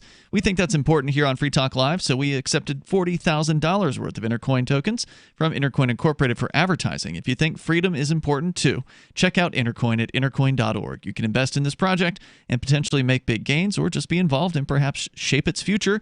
Intercoin.org. And we are talking about cryptocurrency here with David on the line in Michigan. He says he's in his late 50s. He's feeling like he's been a little bit left behind by this trend towards cryptocurrency, and you're wondering, how do you keep up? That was the last thing you said before we had to run into the break there, David, so I wanted to just answer that and let you respond. The answer is you can't. There's just too much going on in the world of cryptocurrency to possibly keep up with it all. I mean, it would be a full-time job and a half just to try to monitor all the news headlines on a daily basis about it. So, you know, it's a very deep, deep world that you can dive as deep into as you want to. But like a lot of things in life, in order to enjoy the benefits of a thing, you don't have to understand everything about it and all of the aspects surrounding it. You know, when I walk into a room, I can flip a switch and turn a light on. I don't have to know exactly how electricity works, although it's nice to have that knowledge. I don't need to know it in order to operate the switch, right? So, and the same thing's true with Bitcoin. In order to send or receive Bitcoin or cryptocurrencies, it's pretty basic, and it's been made pretty easy to do now. You don't need to know the interoperational workings of a blockchain to really get the benefits of the protections of the crypto. The basics are good to know, like understand like how it works roughly, but like you don't need to know all the math behind it in order to... And I don't. Yeah, I'm not an engineer on these things, although nobody has been digging through the Bitcoin code. He's the kind of guy who can do that sort of thing. Given enough time. Yeah, I can't. Go ahead. May I ask a question? Please. Where's the trust? In other words, our basic innermost trust that, in other words, if I have a stack of $500 bills, it's sitting right next to me. I trust that's mine. In God we trust on every American denomination of coin bill. God we trust. Where is the basic trust? If the light switch goes off, where's my dough? Are you saying in God? Maybe you guys can answer that. Yeah, I can answer that. Is he saying in God we trust? He's talking about trust. How do you trust cryptocurrency? He was referencing trusting the U.S. dollar. Okay. And actually, the fact is you can't trust the dollars. No, but also that dollar that's worth something on the street or a merchant. Go ahead, sirs. Huh? What was the last word? I'm sorry, I missed what you said there. Well, the almighty dollar, God we trust, is trusted on the street for drugs, for prescription. So the dollar has what do also we lost trust in? 96% of its value since the Federal Reserve was created. Yeah, I think that's an important point here. I mean, you can have a stack of hundreds sitting next to you, but over time, the value of that stack of hundreds is going to go down. And that has been the history, as nobody's pointed out, tremendous decline in value of the U.S. dollar over the last 100 years. And that's not going to get any better because, well, the politicians have all the incentives in the world to continue printing, which is what they did. It's designed to go down. Correct. It's their policy. Hey, listen, Muggs, from Jackson, Michigan. We really appreciate your insight. I know you're short on time. Well, no, I'm not trying to boot you out. If you got to go, that's fine, David. I wanted to keep talking about trust. No, I'm here because it is important when it comes to being, money, being able to trust that it's going to do what it says it's going to do, Absolutely. and that you're not going to have your value stolen out from underneath you like you are with the U.S. dollar. And that's one of the neat things about Bitcoin is it's an open source computer software project where even though the light switch goes out, what happens? Are you talking about if the power goes out? Oh. No, I mean, somehow get hacked by a foreign entity. Can't be done. All of a sudden, my Bitcoin. It can't be done. If it could be done, it would have been done he may already. be referencing his phone being hacked. No. Are you talking about them taking down Bitcoin itself or just your personal wallet? Yeah, it basically is impossible. If it could be done, it would have been done by now, David. I mean, Bitcoin's been around for more than a decade, and there's plenty of people who would love to destroy Bitcoin, and they have been unsuccessful. There are a lot of governments who are attacking Bitcoin and other cryptocurrencies. So this idea that it can be easily shut down is just it's wrong. It's not to say that there aren't potentially ways to attack it, but it's not. My dough. Yeah, that's right. You've got to make sure that your dough is secure. There's no doubt about that, and that's what's nice about Bitcoin is it has cryptographic level, security. It's very, very secure. There are a lot of people with a lot of resources that would love to take down Bitcoin. Number one of the big reasons, David, that you want to take down Bitcoin is if you can break it, then you can have it, you can steal it, right? Like you could siphon it off for yourself or whatever, but that's not a possibility because of the decentralized nature of Bitcoin. So the way the blockchain works, just to overview it briefly for you, is it's a public ledger that is decentralized and distributed, meaning that copies of this ledger, thousands of them, exist simultaneously on thousands of computers all around the planet. So if one person tries to cook the books on his copy of the ledger, the other ledgers will reject those changes and reject that, false ledger, basically, because they're all constantly comparing each other's copies with one another for security's sake.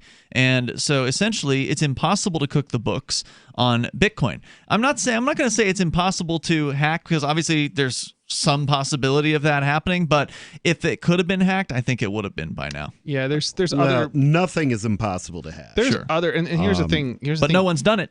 And here's Nobody's done it yet. Right. Here's the thing. It's a very secure, but that doesn't mean there's not other ways to attack it or to attack people's confidence in it. And that's what they're doing. You guys program there. What I'm thinking is, how deep do these thieves, international thieves, want to get? Are you referring to governments? Because they will take as much as they possibly can, and that's another reason it doesn't need to be government. It doesn't need to be government. Anybody else that wants something for free. Well, governments are well funded. They have the ability to, throw all kinds of money at the things they want to destroy, whereas your average thief doesn't have that ability. Thank you, David, for the call tonight. I definitely do appreciate hearing from you. There are a lot of concerns that people have. And you know what? If you're too scared of this sort of new frontier, then stay away from it. It's no harm to you if you don't get into it. However, if you do get into it, then you're relatively safe as far as storing these things because, again, no one has ever hacked Bitcoin. So good luck to them. There's a huge prize out there if they can pull it off, but basically it can't be done from what I can see. More coming up. Free Talk Live. News from news.bitcoin.com. BTC miners give off a signal of intending to sell. Does this mean a bear cycle? New Zealand police seized $91 million from a Russian exchange operator. Anti-crypto SEC head stepping down, making Bitcoin ETFs more likely. And you can make money by referring people to exchange.bitcoin.com. Bitcoin.com is your source for getting started with cryptocurrencies, getting a wallet, buying Bitcoin Cash, mining, and all the latest cryptocurrency news at news.bitcoin.com. Did you know you can support freedom of speech just by visiting shop.freetalklive.com? You'll see links to Walmart, Love Java, Newegg, and more. Every day, Free Talk Live is at the forefront of the liberty movement as the biggest liberty-oriented talk show in the world, giving you a platform to be heard on any topic. Get listener-only specials without doing anything other than an extra click. Visit shop.freetalklive.com. Use the links and buy what you'd be buying anyway. Take action now. Save and support freedom. Visit shop.freetalklive.com. It's shop.freetalklive.com. Hi, I'm Derek J. I don't want a politician to represent me. To me, government is the idea that one group of people can coerce everyone to comply with an edict or face increasing punishments up to and including death. Despite perhaps the most noble of intentions, the best government services are a far cry from what could be provided for by voluntary interactions. Besides, the people who call themselves the government wage wars and put peaceful people in jail for crimes involving no victims. If Starbucks used some of its money to drop bombs, I wouldn't shop there. So why would I support the American empire? The empire does not require my consent. Derek J's Victimless Crime Spree. Watch it for free and order the Director's Cut DVD at victimlesscrimespree.com. That's victimlesscrimespree.com. Are you tired of your taxes funding endless occupations around the world? Antiwar.com is run by people who understand that wars abroad become wars at home, wars on our freedoms. Antiwar.com is dedicated to bringing you the latest in news, views, interviews, and reviews from the top movers and shakers in the anti-occupation movement. Antiwar.com has it all, from thorough foreign policy analysis to interviews with whistleblowers who used to run the military-industrial complex. Anti-war, pro-free market. That's antiwar.com. What if you want to hear the latest episode of Free Talk Live, but all you have is your phone, you forgot to download our archive, and you have no data connection? You can call our Listen line at 641-793-0191. That's a long-distance number, so you may incur charges. If not, listen as long as you want. 641-793-0191. The Free Talk Live Listen line, 641-793-0191. On Free Talk Live, we're bringing people to the ideas of liberty every day. From wrestling superstars like Glenn Jacobs. You guys really are having an impact, I believe. Like I said, a lot of where I am now is due to listening to Free Talk Live. You changed my mind on some very important issues years ago. To random people tuning in on the radio. I was kind of stuck in the left-right paradigm. I heard your show by chance on a Saturday night. From there, I went on, joined the Free State Project, and become an amplifier. So, I mean, that's really the reason why I amp is because I know that if it wasn't for you guys being on as many stations as you are, I never would have found the ideas of liberty. Your amp will directly change more lives by getting Free Talk Live in front of people looking for talk radio online and on the air. When you amp Free Talk Live, you get perks like access to the AMP-only Facebook group and AMP podcast. Visit amp.freetalklive.com. You're listening to the best liberty-oriented audio streamed around the clock, on the air and online. This is the Liberty Radio Network at LRN.FM.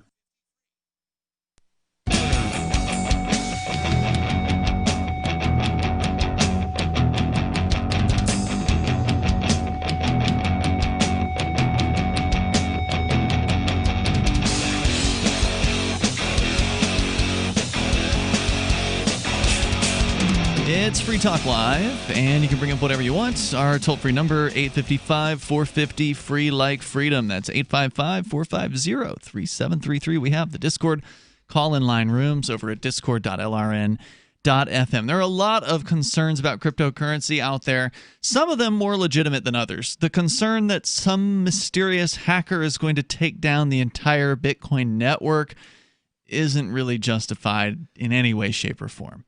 The concern that somebody might steal your phone from you and you don't have a password on it and get into your crypto wallet, well, now that's a much higher concern. That's more likely to actually And, there's still solutions to that already built in via different methods of backing up your key or having a username and password. So if you lose your phone. But if you back up your key and you don't have a password on your phone, that's not going to help you.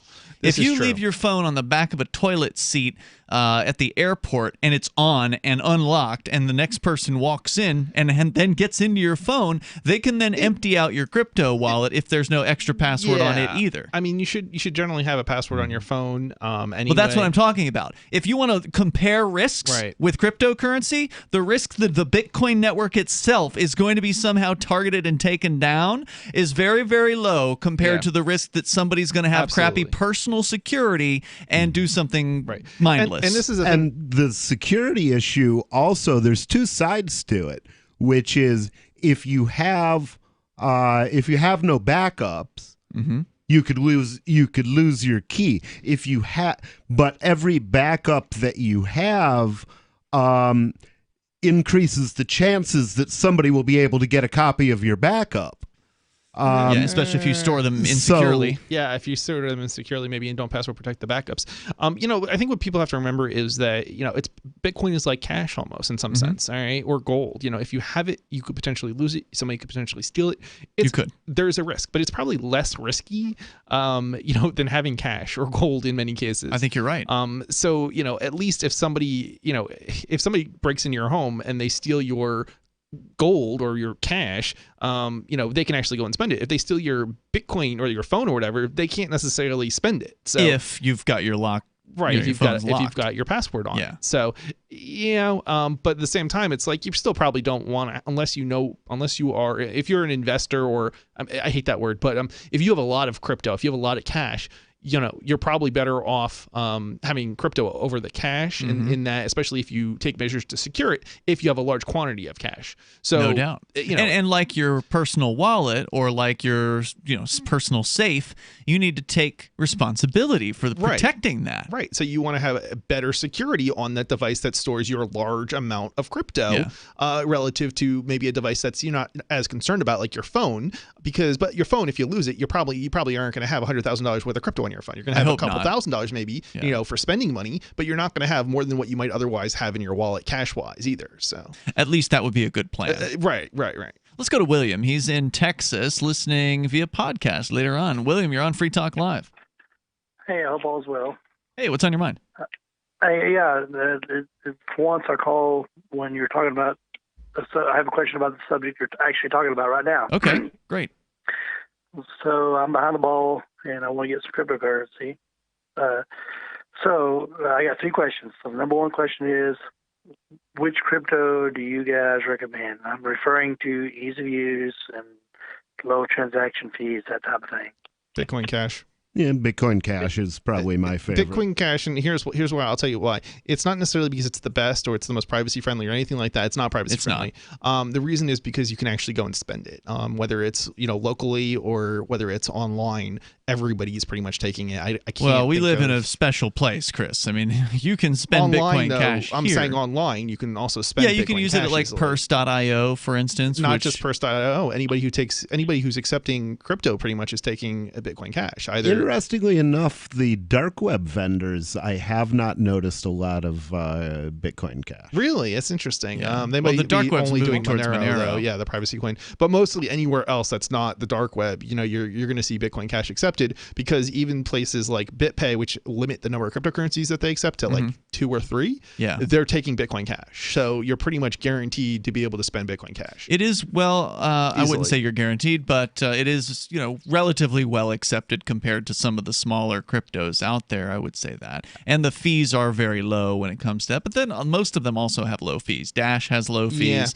Monero has low fees. I mean, almost every other cryptocurrency besides Bitcoin BTC has low fees. So it's relatively easy to do that. But I hesitate to say that, I don't want to make it sound like I'm picking a winner because I don't know where the future what the future holds for cryptocurrencies. So Bitcoin Cash is useful here, but it may not be as useful where you are. So it just depends. Well, but in most places, it's not going to be, and any crypto is not going to be all that useful because almost nobody in takes most it. places that's true, but in some places it is. But if you are going to use it, you're most likely going to use it online, in which case it's going to be Bitcoin Cash for, as far as low fees and everybody's taking it almost.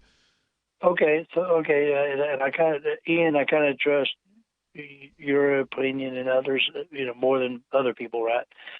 And I know you guys live in New Hampshire. You got a special thing going there. So on that note about, what about SaveItPurse.com? What do they take or whatever? Bitcoin Cash is accepted at SaveItPurse.com, and that's one of the most useful aspects of Bitcoin Cash, simply because it opens you up to buying things on Amazon with Bitcoin Cash at a discount. And they also take the original Bitcoin BTC there, which of course is the king of the hill. Bitcoin BTC, the prices are high as far as the fees go with spending Bitcoin, but that's why Bitcoin Cash is marketing itself aggressively as the cash alternative to Bitcoin, something that is intended to be spent, something that's intended to be liquid and useful. And I support the vision, I do, for Bitcoin Cash. I'm not going to say I think it's going to be the top crypto. I don't know what is going to dethrone Bitcoin BTC. How are you defining top crypto? In my mind, the largest market cap. In my mind, the top crypto is not the one that has the largest market cap. The one that's the top is the one that is most usable, most spendable. Most, well, then that would be Tether. Fees, lower fees. That would be Tether if you go by if you rank the cryptos. Where can I spend Tether?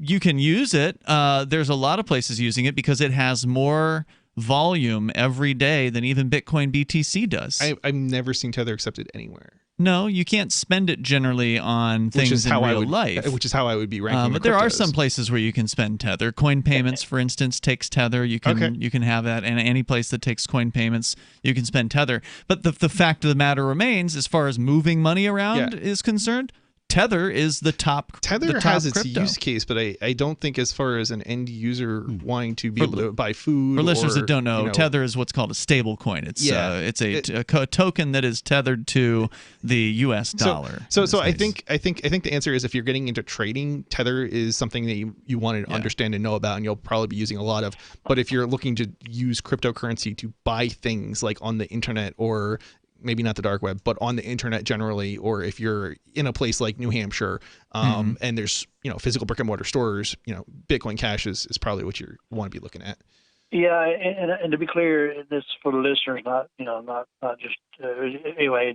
I'm not asking like what your opinion of the best one is from that this day forward. But what I'm hearing is that Bitcoin Cash is a good one, and at least for now, for the purposes of spending. Right. So so I want to be clear that I'm not asking what do you think is going to be the best one ever? That's not the question. The question is, most useful thing currently anyway, which could change tomorrow. So the last question is the best wallet.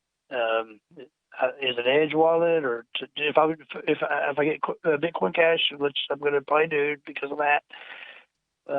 What? Edge Wallet is a great wallet for a new user, I think, because it uses a username and password combo to back up your data. It's easy to get into. It's easy to install. It's familiar as far as username, password. I also like Exodus Wallet a lot. I've been using that as a cross-platform wallet where you can install that on both a laptop and your smartphone and see your same balances across multiple devices, which is a nice thing to have. So those are my two current favorites. Real quick before you finish, I know the break's coming up, and I'll get off the phone. I don't want to have to store it on my phone. I want to be able to access it through a website. That way I can lose my phone. Check out Exodus Wallet. There's more coming up. Thanks for the call. Silver has always been nature's very own antibiotic, and only one system allows you to generate an endless supply of natural silver solutions. SilverLungs.com. You'll find no wild claims or pseudoscience, just a lifetime of nano-sized pure silver solutions. The Silver Lungs generator allows you to make your own, so stop paying for silver solutions. The unique lung delivery system targets respiratory infections where other silver solutions simply cannot reach. See the Silver Lungs generator and lung delivery system at SilverLungs.com. That's SilverLungs.com. Hi, this is Dr. Joel Wallach, the Mineral Doctor. You've heard me talk about 90 for Life for years. 60 minerals, 16 vitamins, 12 amino acids, 2 fatty acids. You may not know this, that I've actually designed Arthrodex for animals. That's right. Your pets need 90 for Life too. Get this essential pet product by calling 877-279-9422. That's 877-279-9422. Again, 877-279-9422. Hi, this is Dr. Joel Wallach, the Mineral Doctor. You've heard me talk about 90 for Life for years. 60 minerals, 16 vitamins, 12 amino acids, 2 fatty acids. You may not know this, that I've actually designed Arthrodex for animals. That's right. Your pets need 90 for Life too. Get this essential pet product by calling 877-279-9422. That's 877-279-9422. Again, 877-279-9422. Have you ever thought about turning your Glock, XD Family, or 1911 handgun into a semi-automatic carbine? It only takes about 30 seconds. The MacTech Carbine Upper is classified as an accessory and can be delivered right to your doorstep with no FFL or background check required. It's the world's most versatile pistol accessory. Build your custom upper today. Simply go to handgunconversion.com. That's handgunconversion.com. The Free State Project has reached its goal of 20,000 liberty lovers who've pledged to move to New Hampshire and get active to achieve liberty in our lifetime. Perhaps you're trying to figure out what part of New Hampshire should be your destination. If so, consider Keene. You'll find more than 150 reasons to move to Keene at move.freekeene.com. Keene is famous for its historic, publicity-generating activism, as well as being the liberty media capital of the world. It's home to freekeene.com, New Hampshire's destination for liberty activism, news, and opinion. For years, we've been compiling over 150 reasons to move to Keene at move.freekeene.com, where you'll learn about some of what's happening here and what makes Keene a great place to live. If you love liberty, you'll probably enjoy anywhere you end up in the Shire. But do your due diligence first. Please visit move.freekeene.com for the full list of over 150 reasons to move to Keene. That's move.freekeene.com. Some of you asked, and now we've delivered. LRN.FM's live Keene, New Hampshire studio shows are now streamed in HD on Twitch. Visit our channel at twitch.lrn.fm and give it a follow. If you have Amazon Prime, you get one free subscription on Twitch. If you use it on our channel, Twitch will give LRN.FM a monthly piece of your Prime subscription cost. So please watch, follow, share, and subscribe to twitch.lrn.fm. That's twitch.lrn.fm. Bitcoin.com has launched a trading platform at local.bitcoin.com, allowing you to buy or sell Bitcoin Cash via dozens of payment methods like PayPal, Venmo, bank deposit, remittances, or meeting in person with cash. There are no ID requirements to sign up for and use the site, and all communications between buyers and sellers are encrypted. Finally, a global trading platform that respects your privacy. Visit local.bitcoin.com to get started trading Bitcoin Cash. local.bitcoin.com. Do you love Twitter? Make sure you favorite the LRN.FM Twitter account so you can receive our tweets at twitter.lrn.fm. That's twitter.lrn.fm.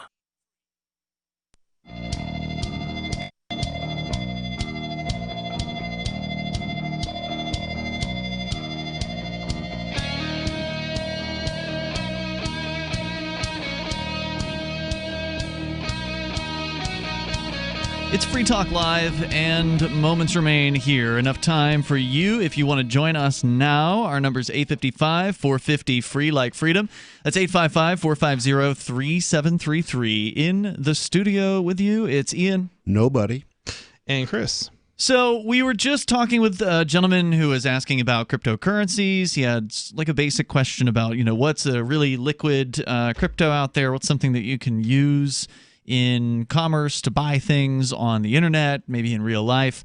And you both said Bitcoin Cash, and I like Bitcoin Cash. There's no doubt about it. When Bitcoin split in its first ever split, since then it's happened dozens of times, but since when it first split into Bitcoin BTC and Bitcoin Cash BCH, I supported BCH. I mean, I didn't want to see Bitcoin split. I would have loved for it to just fix itself and fix the problems that had arisen on its network, but they refused to. And so people who said we want to have a workable, useful crypto said, well, we're going to split it off. And that's the nice thing about cryptocurrency is that it's all open source, so you can copy the code and you can do your own thing if you want to do that. And that's what they did. And I think it was the right choice to make. Since then, Bitcoin Cash itself split into Bitcoin SV and Bitcoin Cash. And the original Bitcoin has split like 60 times or something ridiculous like that. Most of them splitting off into some unremarkable thing that was just a cash grab or whatever for the people that did it. But it led us to a conversation about the top cryptos out there. You can go to websites like coinmarketcap.com or coingecko.com. I like CoinGecko a lot. And it gives you a ranking of the different cryptocurrencies in the world, usually thousands of them. In this case, CoinGecko's got 7,648 different coins listed on their website. And I remember just a few years ago, these sites only had like 2,000. Now they're ranking it by market volume, so they're not. They're ranking by market cap. Market cap. Okay, yeah. So they're ranking by market cap, which is not. And that is the total value in U.S. dollars of all of the crypto of the in that trades. No, within a trading. Sense. No, it's the total. So it's whatever the market cap is, the total U.S. dollar value of all of the cryptocurrency. Of that one type in existence. So Bitcoin's current market cap is 170.5 and change billion US dollars, and you get that by multiplying the current price of a Bitcoin, which is about $9,200, times the current supply of Bitcoin, which is currently 18.4 million. Right. Okay, so that's how you get the market cap. Yeah. And Bitcoin blows the rest of them out of the water. The second place crypto is Ethereum at a market cap of 26.8 billion. So Bitcoin 170 billion. Number 2 is 26.8 billion. Bitcoin dominance is still about 60% or something. Yeah, about 62.7% according to CoinMarketCap.com. So of all the cryptocurrencies and all the jinjoits in all the world, Bitcoin has a market over cap half. that is over half. Now Bitcoin used to have a 90+% market cap. Well, it used to have 100% market cap. Well, way back in the day, but before Bitcoin finally hit a real bumpy road of it became too popular and it wasn't able to scale up to the demand in the marketplace. That was when it was at 90%, and then it fell to I think its lowest point was in the 30 range, like 30 to 40%. Market dominance, and it's since come back to the 60% range, but it's nowhere near as dominant as it once was. And that led us to talking about what is currently the number 3. And I'm saying the term crypto for Tether, but in reality, it's actually a token. It's not its own separate cryptocurrency. It sort of lives on different blockchains. And I think we've had this Ethereum. Conversation, about whether it is even really a cryptocurrency. It's arguably not. Yeah. Because it's not its own cryptocurrency. It's a token on an existing cryptocurrency. In fact, it's actually on more than one network. Tether exists as tokens on a bunch of different cryptocurrencies, including being worked into Bitcoin BTC, Cash. I believe. BTC was the original Tether. It's actually now on Bitcoin Cash as a Bitcoin Cash token. It's on Tron as a Tron token. It's on, of course, Ethereum as an Ethereum token, which is where most of it is. But it's on different blockchains. But number 3 right now in market cap is Tether, which is a dollar stablecoin. And it is in the news right now, according to Forbes. Michael Del Castillo, Forbes staff member, writing the story that a New York court is now investigating into Tether and whether or not it actually has the backing that it claims to have. And this is the problem with stablecoins and things that people are getting confused over the difference between a stablecoin and a cryptocurrency. There's no central entity behind a cryptocurrency, and here we have a stablecoin. There is. It's centralized. Right, it's centralized. So there's something that the government can attack. And they have. We talked about, I think it was yesterday, we talked about how USDC, which is the main competitor to Tether in the stablecoin world, they've got about $1 billion market cap, whereas Tether's got about $10 billion. But USDC froze an account with 100,000 USDC in it. Oh, right. And they did it at law enforcement request. Yep, exactly. So you got to be aware of that. But in this case, a New York appeals court has unleashed the state's attorney general to investigate a number of businesses behind the Tether cryptocurrency. While there are no formal accusations of fraud or other wrongdoing, the opinion from an appellate division of their Supreme Court gives teeth to subpoenas filed by the attorney general. The respondents, including both Tether Holdings Limited and Bitfinex cryptocurrency exchange, had unsuccessfully fought the subpoenas at the trial level before appealing. The news comes at an awkward time for Brock Pierce, age 39, who is the creator of Tether. I did not know this. We've interviewed this guy in the past. That's super interesting. We were just talking about him last night because he's running for president. He's a Bitcoiner who's thrown his hat in the ring as an independent presidential candidate. Where do I know that name from? He's what a else child did he do? actor. He was in movies like The Bad News Bears or something like that. Maybe it wasn't The Bad News Bears, but Little Ducks, Mighty Ducks. I think he was in Mighty Ducks or something. Yeah, I think you're right. Anyway, he was a child actor. He's 39 now, but creator of the cryptocurrency Tether, who this week announced he was running for president. Representative for the New York's Attorney General says he cannot confirm or deny the investigation includes Pierce. So then they talk for a moment about his presidential campaign. They say he created Tether as a way for cryptocurrency investors to quickly enter and exit a position. Unlike Bitcoin and other cryptos, Tether was meant to have a stable price backed 1-to-1 by real U.S. dollars. But unlike traditional dollars, Tether can be moved instantly, while actually cashing out a crypto asset using banks can take days, and many banks won't support the service at all. And that's true. Right. By November 20... Although if you want to cash out... if you want to cash some out at Spot, cashing out crypto by selling it to a guy on the street takes only a minute. That's true, if you can find the guy. Send it to me. By November 2018, questions about whether or not Tether was actually backed dollar for dollar started to circulate, and a predecessor of the state attorney general, Letitia James, officially began an investigation. After turning up some promising leads, however, Tether and Bitfinex filed an appeal, resulting in a temporary halt of the investigation. With this new opinion dated this week, that investigation can now resume. The result of what the Attorney General uncovers could impact any of countless owners of the Tether cryptocurrency, with a total market value of $10 billion, and depending on whether or not is found is good or bad for Tether, may pave the way for a flock of new regulated competitors. So, I'm kind of curious, because I've always been thinking, they're basically spending money probably from what they're bringing in, so it wasn't 1-to-1. But if they're investing that, all of that money that they've got in those accounts, the $10 billion, they don't alleged. Actually have it in the bank. They might have way more than what they've actually claimed. They're claiming that they have. They may have $50 billion for all we know if those investments paid off. Yeah, that's a great question. So it's then at that point it becomes a very interesting question of, well, did they commit fraud, or something of that nature, because they at least could pay it all back. Also, what is Tether's liability to U.S. courts or New York courts? My understanding is Bitfinex is not based in the United States. Oh, really? But they probably have bank accounts here. Tether Holdings Limited is based out of the British Virgin Islands, according to Wikipedia.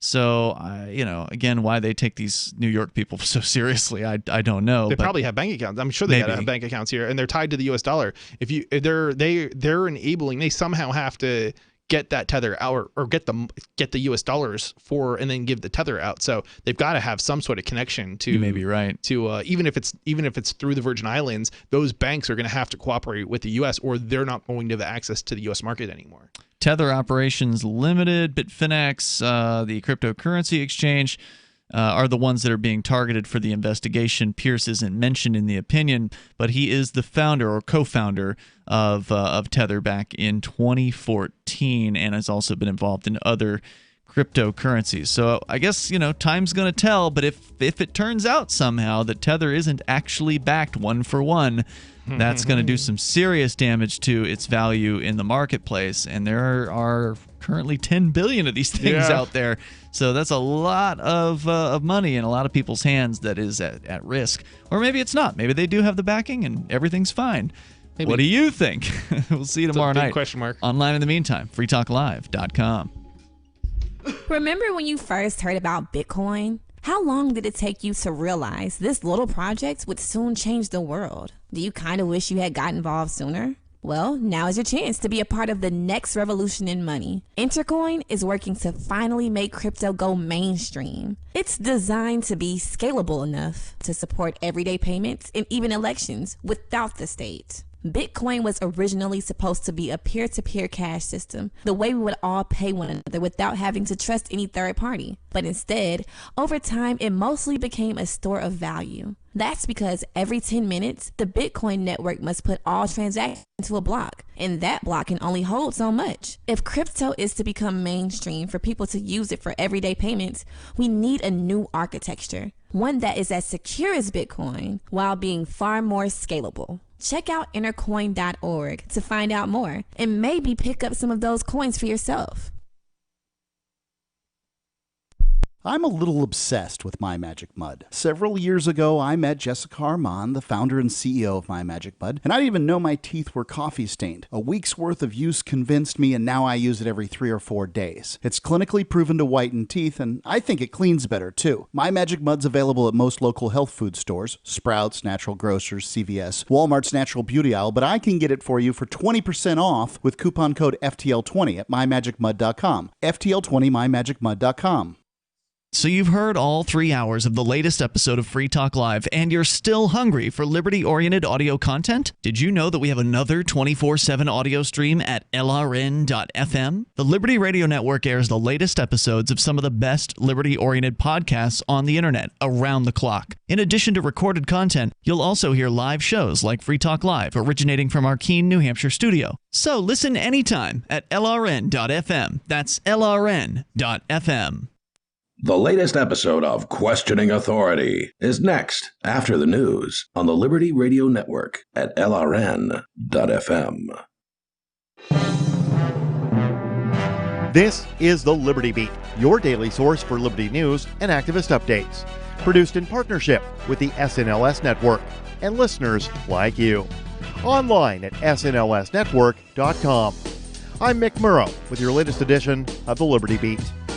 Gold is trading at $1,817, silver at $19.03, and Bitcoin is trading around $9,395. Today's gold, silver, and Bitcoin prices are brought to you by Brave Botanicals, high-quality kratom and CBD at reasonable prices with excellent customer service. Brave Botanicals is activist-owned and mission-driven. The Liberty Beat and Brave Botanicals believe so strongly in the power of kratom, we're giving it away for free. Just go to libertybeat.news/freekratom. This is the Liberty Beat at snlsnetwork.com. In the news, a police sergeant in Joliet, Illinois, has been stripped of his police powers and placed on administrative leave after he blew the whistle on the cover-up of the murder of a man who was effectively tortured to death by his fellow officers. The Mind Unleashed reports that community members are hailing the actions of whistleblower Police Sergeant Javier Butch Escueda, who was moved to reveal the grisly nature of the in-custody death of Eric Lurie, a black man from Joliet, who was choked to death in the back of a squad car in grueling footage captured on video. On Tuesday, protesters rallied around the Joliet Police Department, calling for justice for Lurie, while praising Sergeant Escueda, a 27-year veteran of the force who has faced retaliation after breaking the code of silence regarding what he sees as the criminal actions of his colleagues, reports CBS 2 Chicago. Joliet City Manager Steve Jones quit following a Tuesday City Council meeting, where the brutal events surrounding Lurie's death were discussed. Ever wonder where we find all the news to report right here on the Liberty Beat? Visit snls.news to get the world's most censored media published all in one place. Save yourself from the endless time spent searching for reliable alternative media. SNLS News makes it quick and easy. No ads, no clickbait, just raw headlines 24 hours a day. Visit snls.news and get informed today without the corporate media spin. Your news now continues. The unprecedented implosion of U.S. commercial real estate during the coronavirus pandemic is likely to get worse as newly delinquent CMBS loans are surging as the list of retail store closures continues to rise.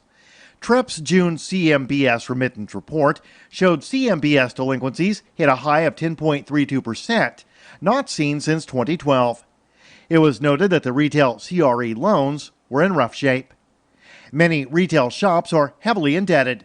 Some have already declared bankruptcy, while others are quickly shrinking their operating size by reducing store footprint to rein in cost as the virus-induced recession, blended with a plunge in consumption, along with a shift to online, is resulting in a rapid acceleration of the retail apocalypse. Coresight Research's latest forecast has upwards of 25,000 retail stores that could close by year-end. Major defense firms have for years, especially since the post-9/11 so-called War on Terror, raked in billions of dollars in lucrative and very often wasteful government contracts, are begging the federal government for more COVID-related stimulus. Activist post reports that ultra-wealthy CEOs of the major defense contractors are citing the potential for record job loss among their massive workforce, though it's likely few among the American public will sympathize with the idea of bailouts and taxpayer handouts to names like Lockheed Martin or Raytheon. Brazen and unbelievable as it sounds, Bloomberg on Wednesday reported that CEOs of major defense companies, including Lockheed Martin, General Dynamics, Boeing, and Raytheon, urged the Pentagon's acquisitions chief and the White House's acting budget director to press for stimulus money, as the Senate is poised to consider another rescue package to ease damage caused by the coronavirus pandemic. Support for the Liberty Beat is brought to you by the Homestead Guru. The Homestead Guru is an educational website offering tips, tools, news, stories, and commentary on everything homesteading. Topics include green homes, gardening, animal husbandry, do-it-yourself, home remedies, alternative energy, survivalism, unschooling, and more. Those details are found online at thehomestead.guru. This is the Liberty Beat, powered by the SNLS Network at snlsnetwork.com. I'm Mick Murrow, reporting for the Liberty Beat, reminding you, spread liberty with a smile. I always dreamed of providing the nation with concise recaps of the week's events. One fateful summer in 1934, legendary onion mogul T. Herman Zwiebel was passing through our town to acquire an oil derrick when he overheard me calling in the oxen in my breathy baritone and offered me the opportunity of a lifetime. Yes, from the turbulent war times of the 1940s. The Onion welcomes the majestic Axis armies as conquering heroes. To the free-spirited 60s. And remember, there's nothing more cosmic than keeping your house insulated with Thermoflake brand asbestos. I can truly say I've been here for the turning of the ages. But now, viewers, my beautiful 19-year-old wife and I will take our much-deserved retirement to my Genevan chateau. I wish all of my detractors empty, destitute lives. And for my allies, I hope for all the pleasures availed by heaven. So, finally, let me say one last time, for more, keep checking theonion.com. This is the Onion News Network.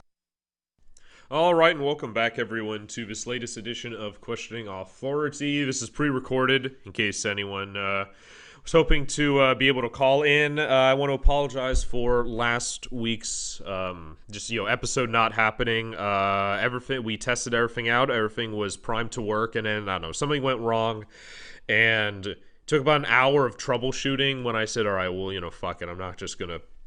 It's, there's no use. So, I decided I'm just going to do the Saturday show pre-recorded because there's too many bells and whistles. Like, it was a situation of too many moving parts. And I've still been able to go live on D-Live on my own channel. Just started about like a week or so ago.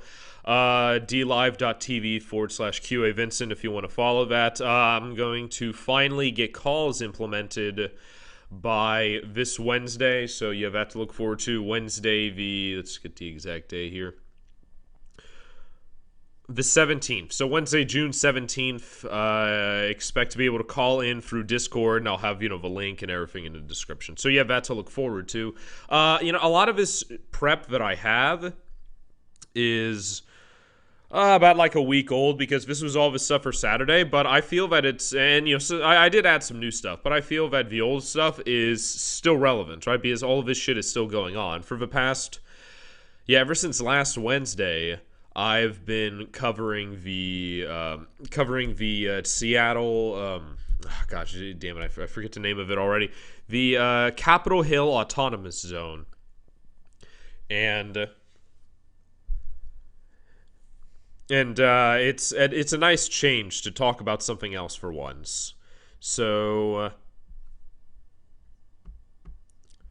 I thought it's where to begin. I feel that, and actually, no, I realize this is the most competent I've been for a first segment. I mean, it's only been like 4 minutes. No, it's only been 2 minutes, and I'm already up to my prep, so I might run out. So it's been disheartening for me seeing just the sheer, and I'm not going to name any names or say anything too specific, because I don't want there to be wild speculation, and I'm not taking calls, so there'd be no way to have a dialogue about it. But a lot of people who just a lot of people in general, right? Like, all right, I'll include social media too. People I know that just totally fallen for the narrative set by the media, right? You have these people who claim to support freedom, claim to support peace, and yet they're praising and siding and affiliating with a racist, occasionally violent group known as Black Lives Matter, or as David Icke calls them, Black Lives Manipulated. Because, and I have the evidence here, we're going to go over it tonight. The whole thing is controlled from the top by big money, and I'm sure there's plenty of cucks who might be listening who actually did send money to said organization, and apparently most of that money sent to whatever, I think it's like whatever quote charity or a nonprofit that's being spread around is tied to Act Blue. And something along the lines, they have like this financial wizardry thing where if you I don't know, so somehow some sort of financial wizardry where a certain set of circumstances they could actually take whatever donation was sent through the Black Lives Matter arm of their fundraising and put it in general. And so it's basically the fundraising arm of the DNC. So, all these people trying to, calling it reparations and trying to atone for their white guilt are just funding the Democratic Party, which they probably would have done anyways. And I think this is a massive attempt to get Donald Trump out of office, because the country is starting to recover from a coronavirus lockdown, right? Not the coronavirus, all the deaths and all the bullshit that they said would happen that didn't, but getting over the potential recession or depression that this lockdown could have done to the country and the economy if it had gone on for as long as Fauci and all the other enemies of the state were calling for it at the beginning and are continuing to do so now, right? I saw on Drudge Report that the government was considering taking harsher measures for the second wave, which is inevitably going to happen. I mean, I think that all of this rioting and looting, and there are some legitimate protests going on. That is true. There are some well-meaning people out there, but all of this, I think, is just like a placeholder for the chaos and whatever agenda they want to push in between when we're going to start bitching and moaning about a second wave. So I think it's possible that the unrest could last all the way through July, right? Because, it's like what the media calls the summer of rage or summer of hate or whatever, because higher temperatures brings out more aggression in people. And then, once that sort of dies down, let's say the people in the Seattle Autonomous Zone, they're essentially squatting on government property, for those of you who haven't been following that story. Yeah, check out my DLive. Check out my dlive.tv/QA Vincent, because I've covered that like extensively. There's hours of coverage on that for replays that are still up.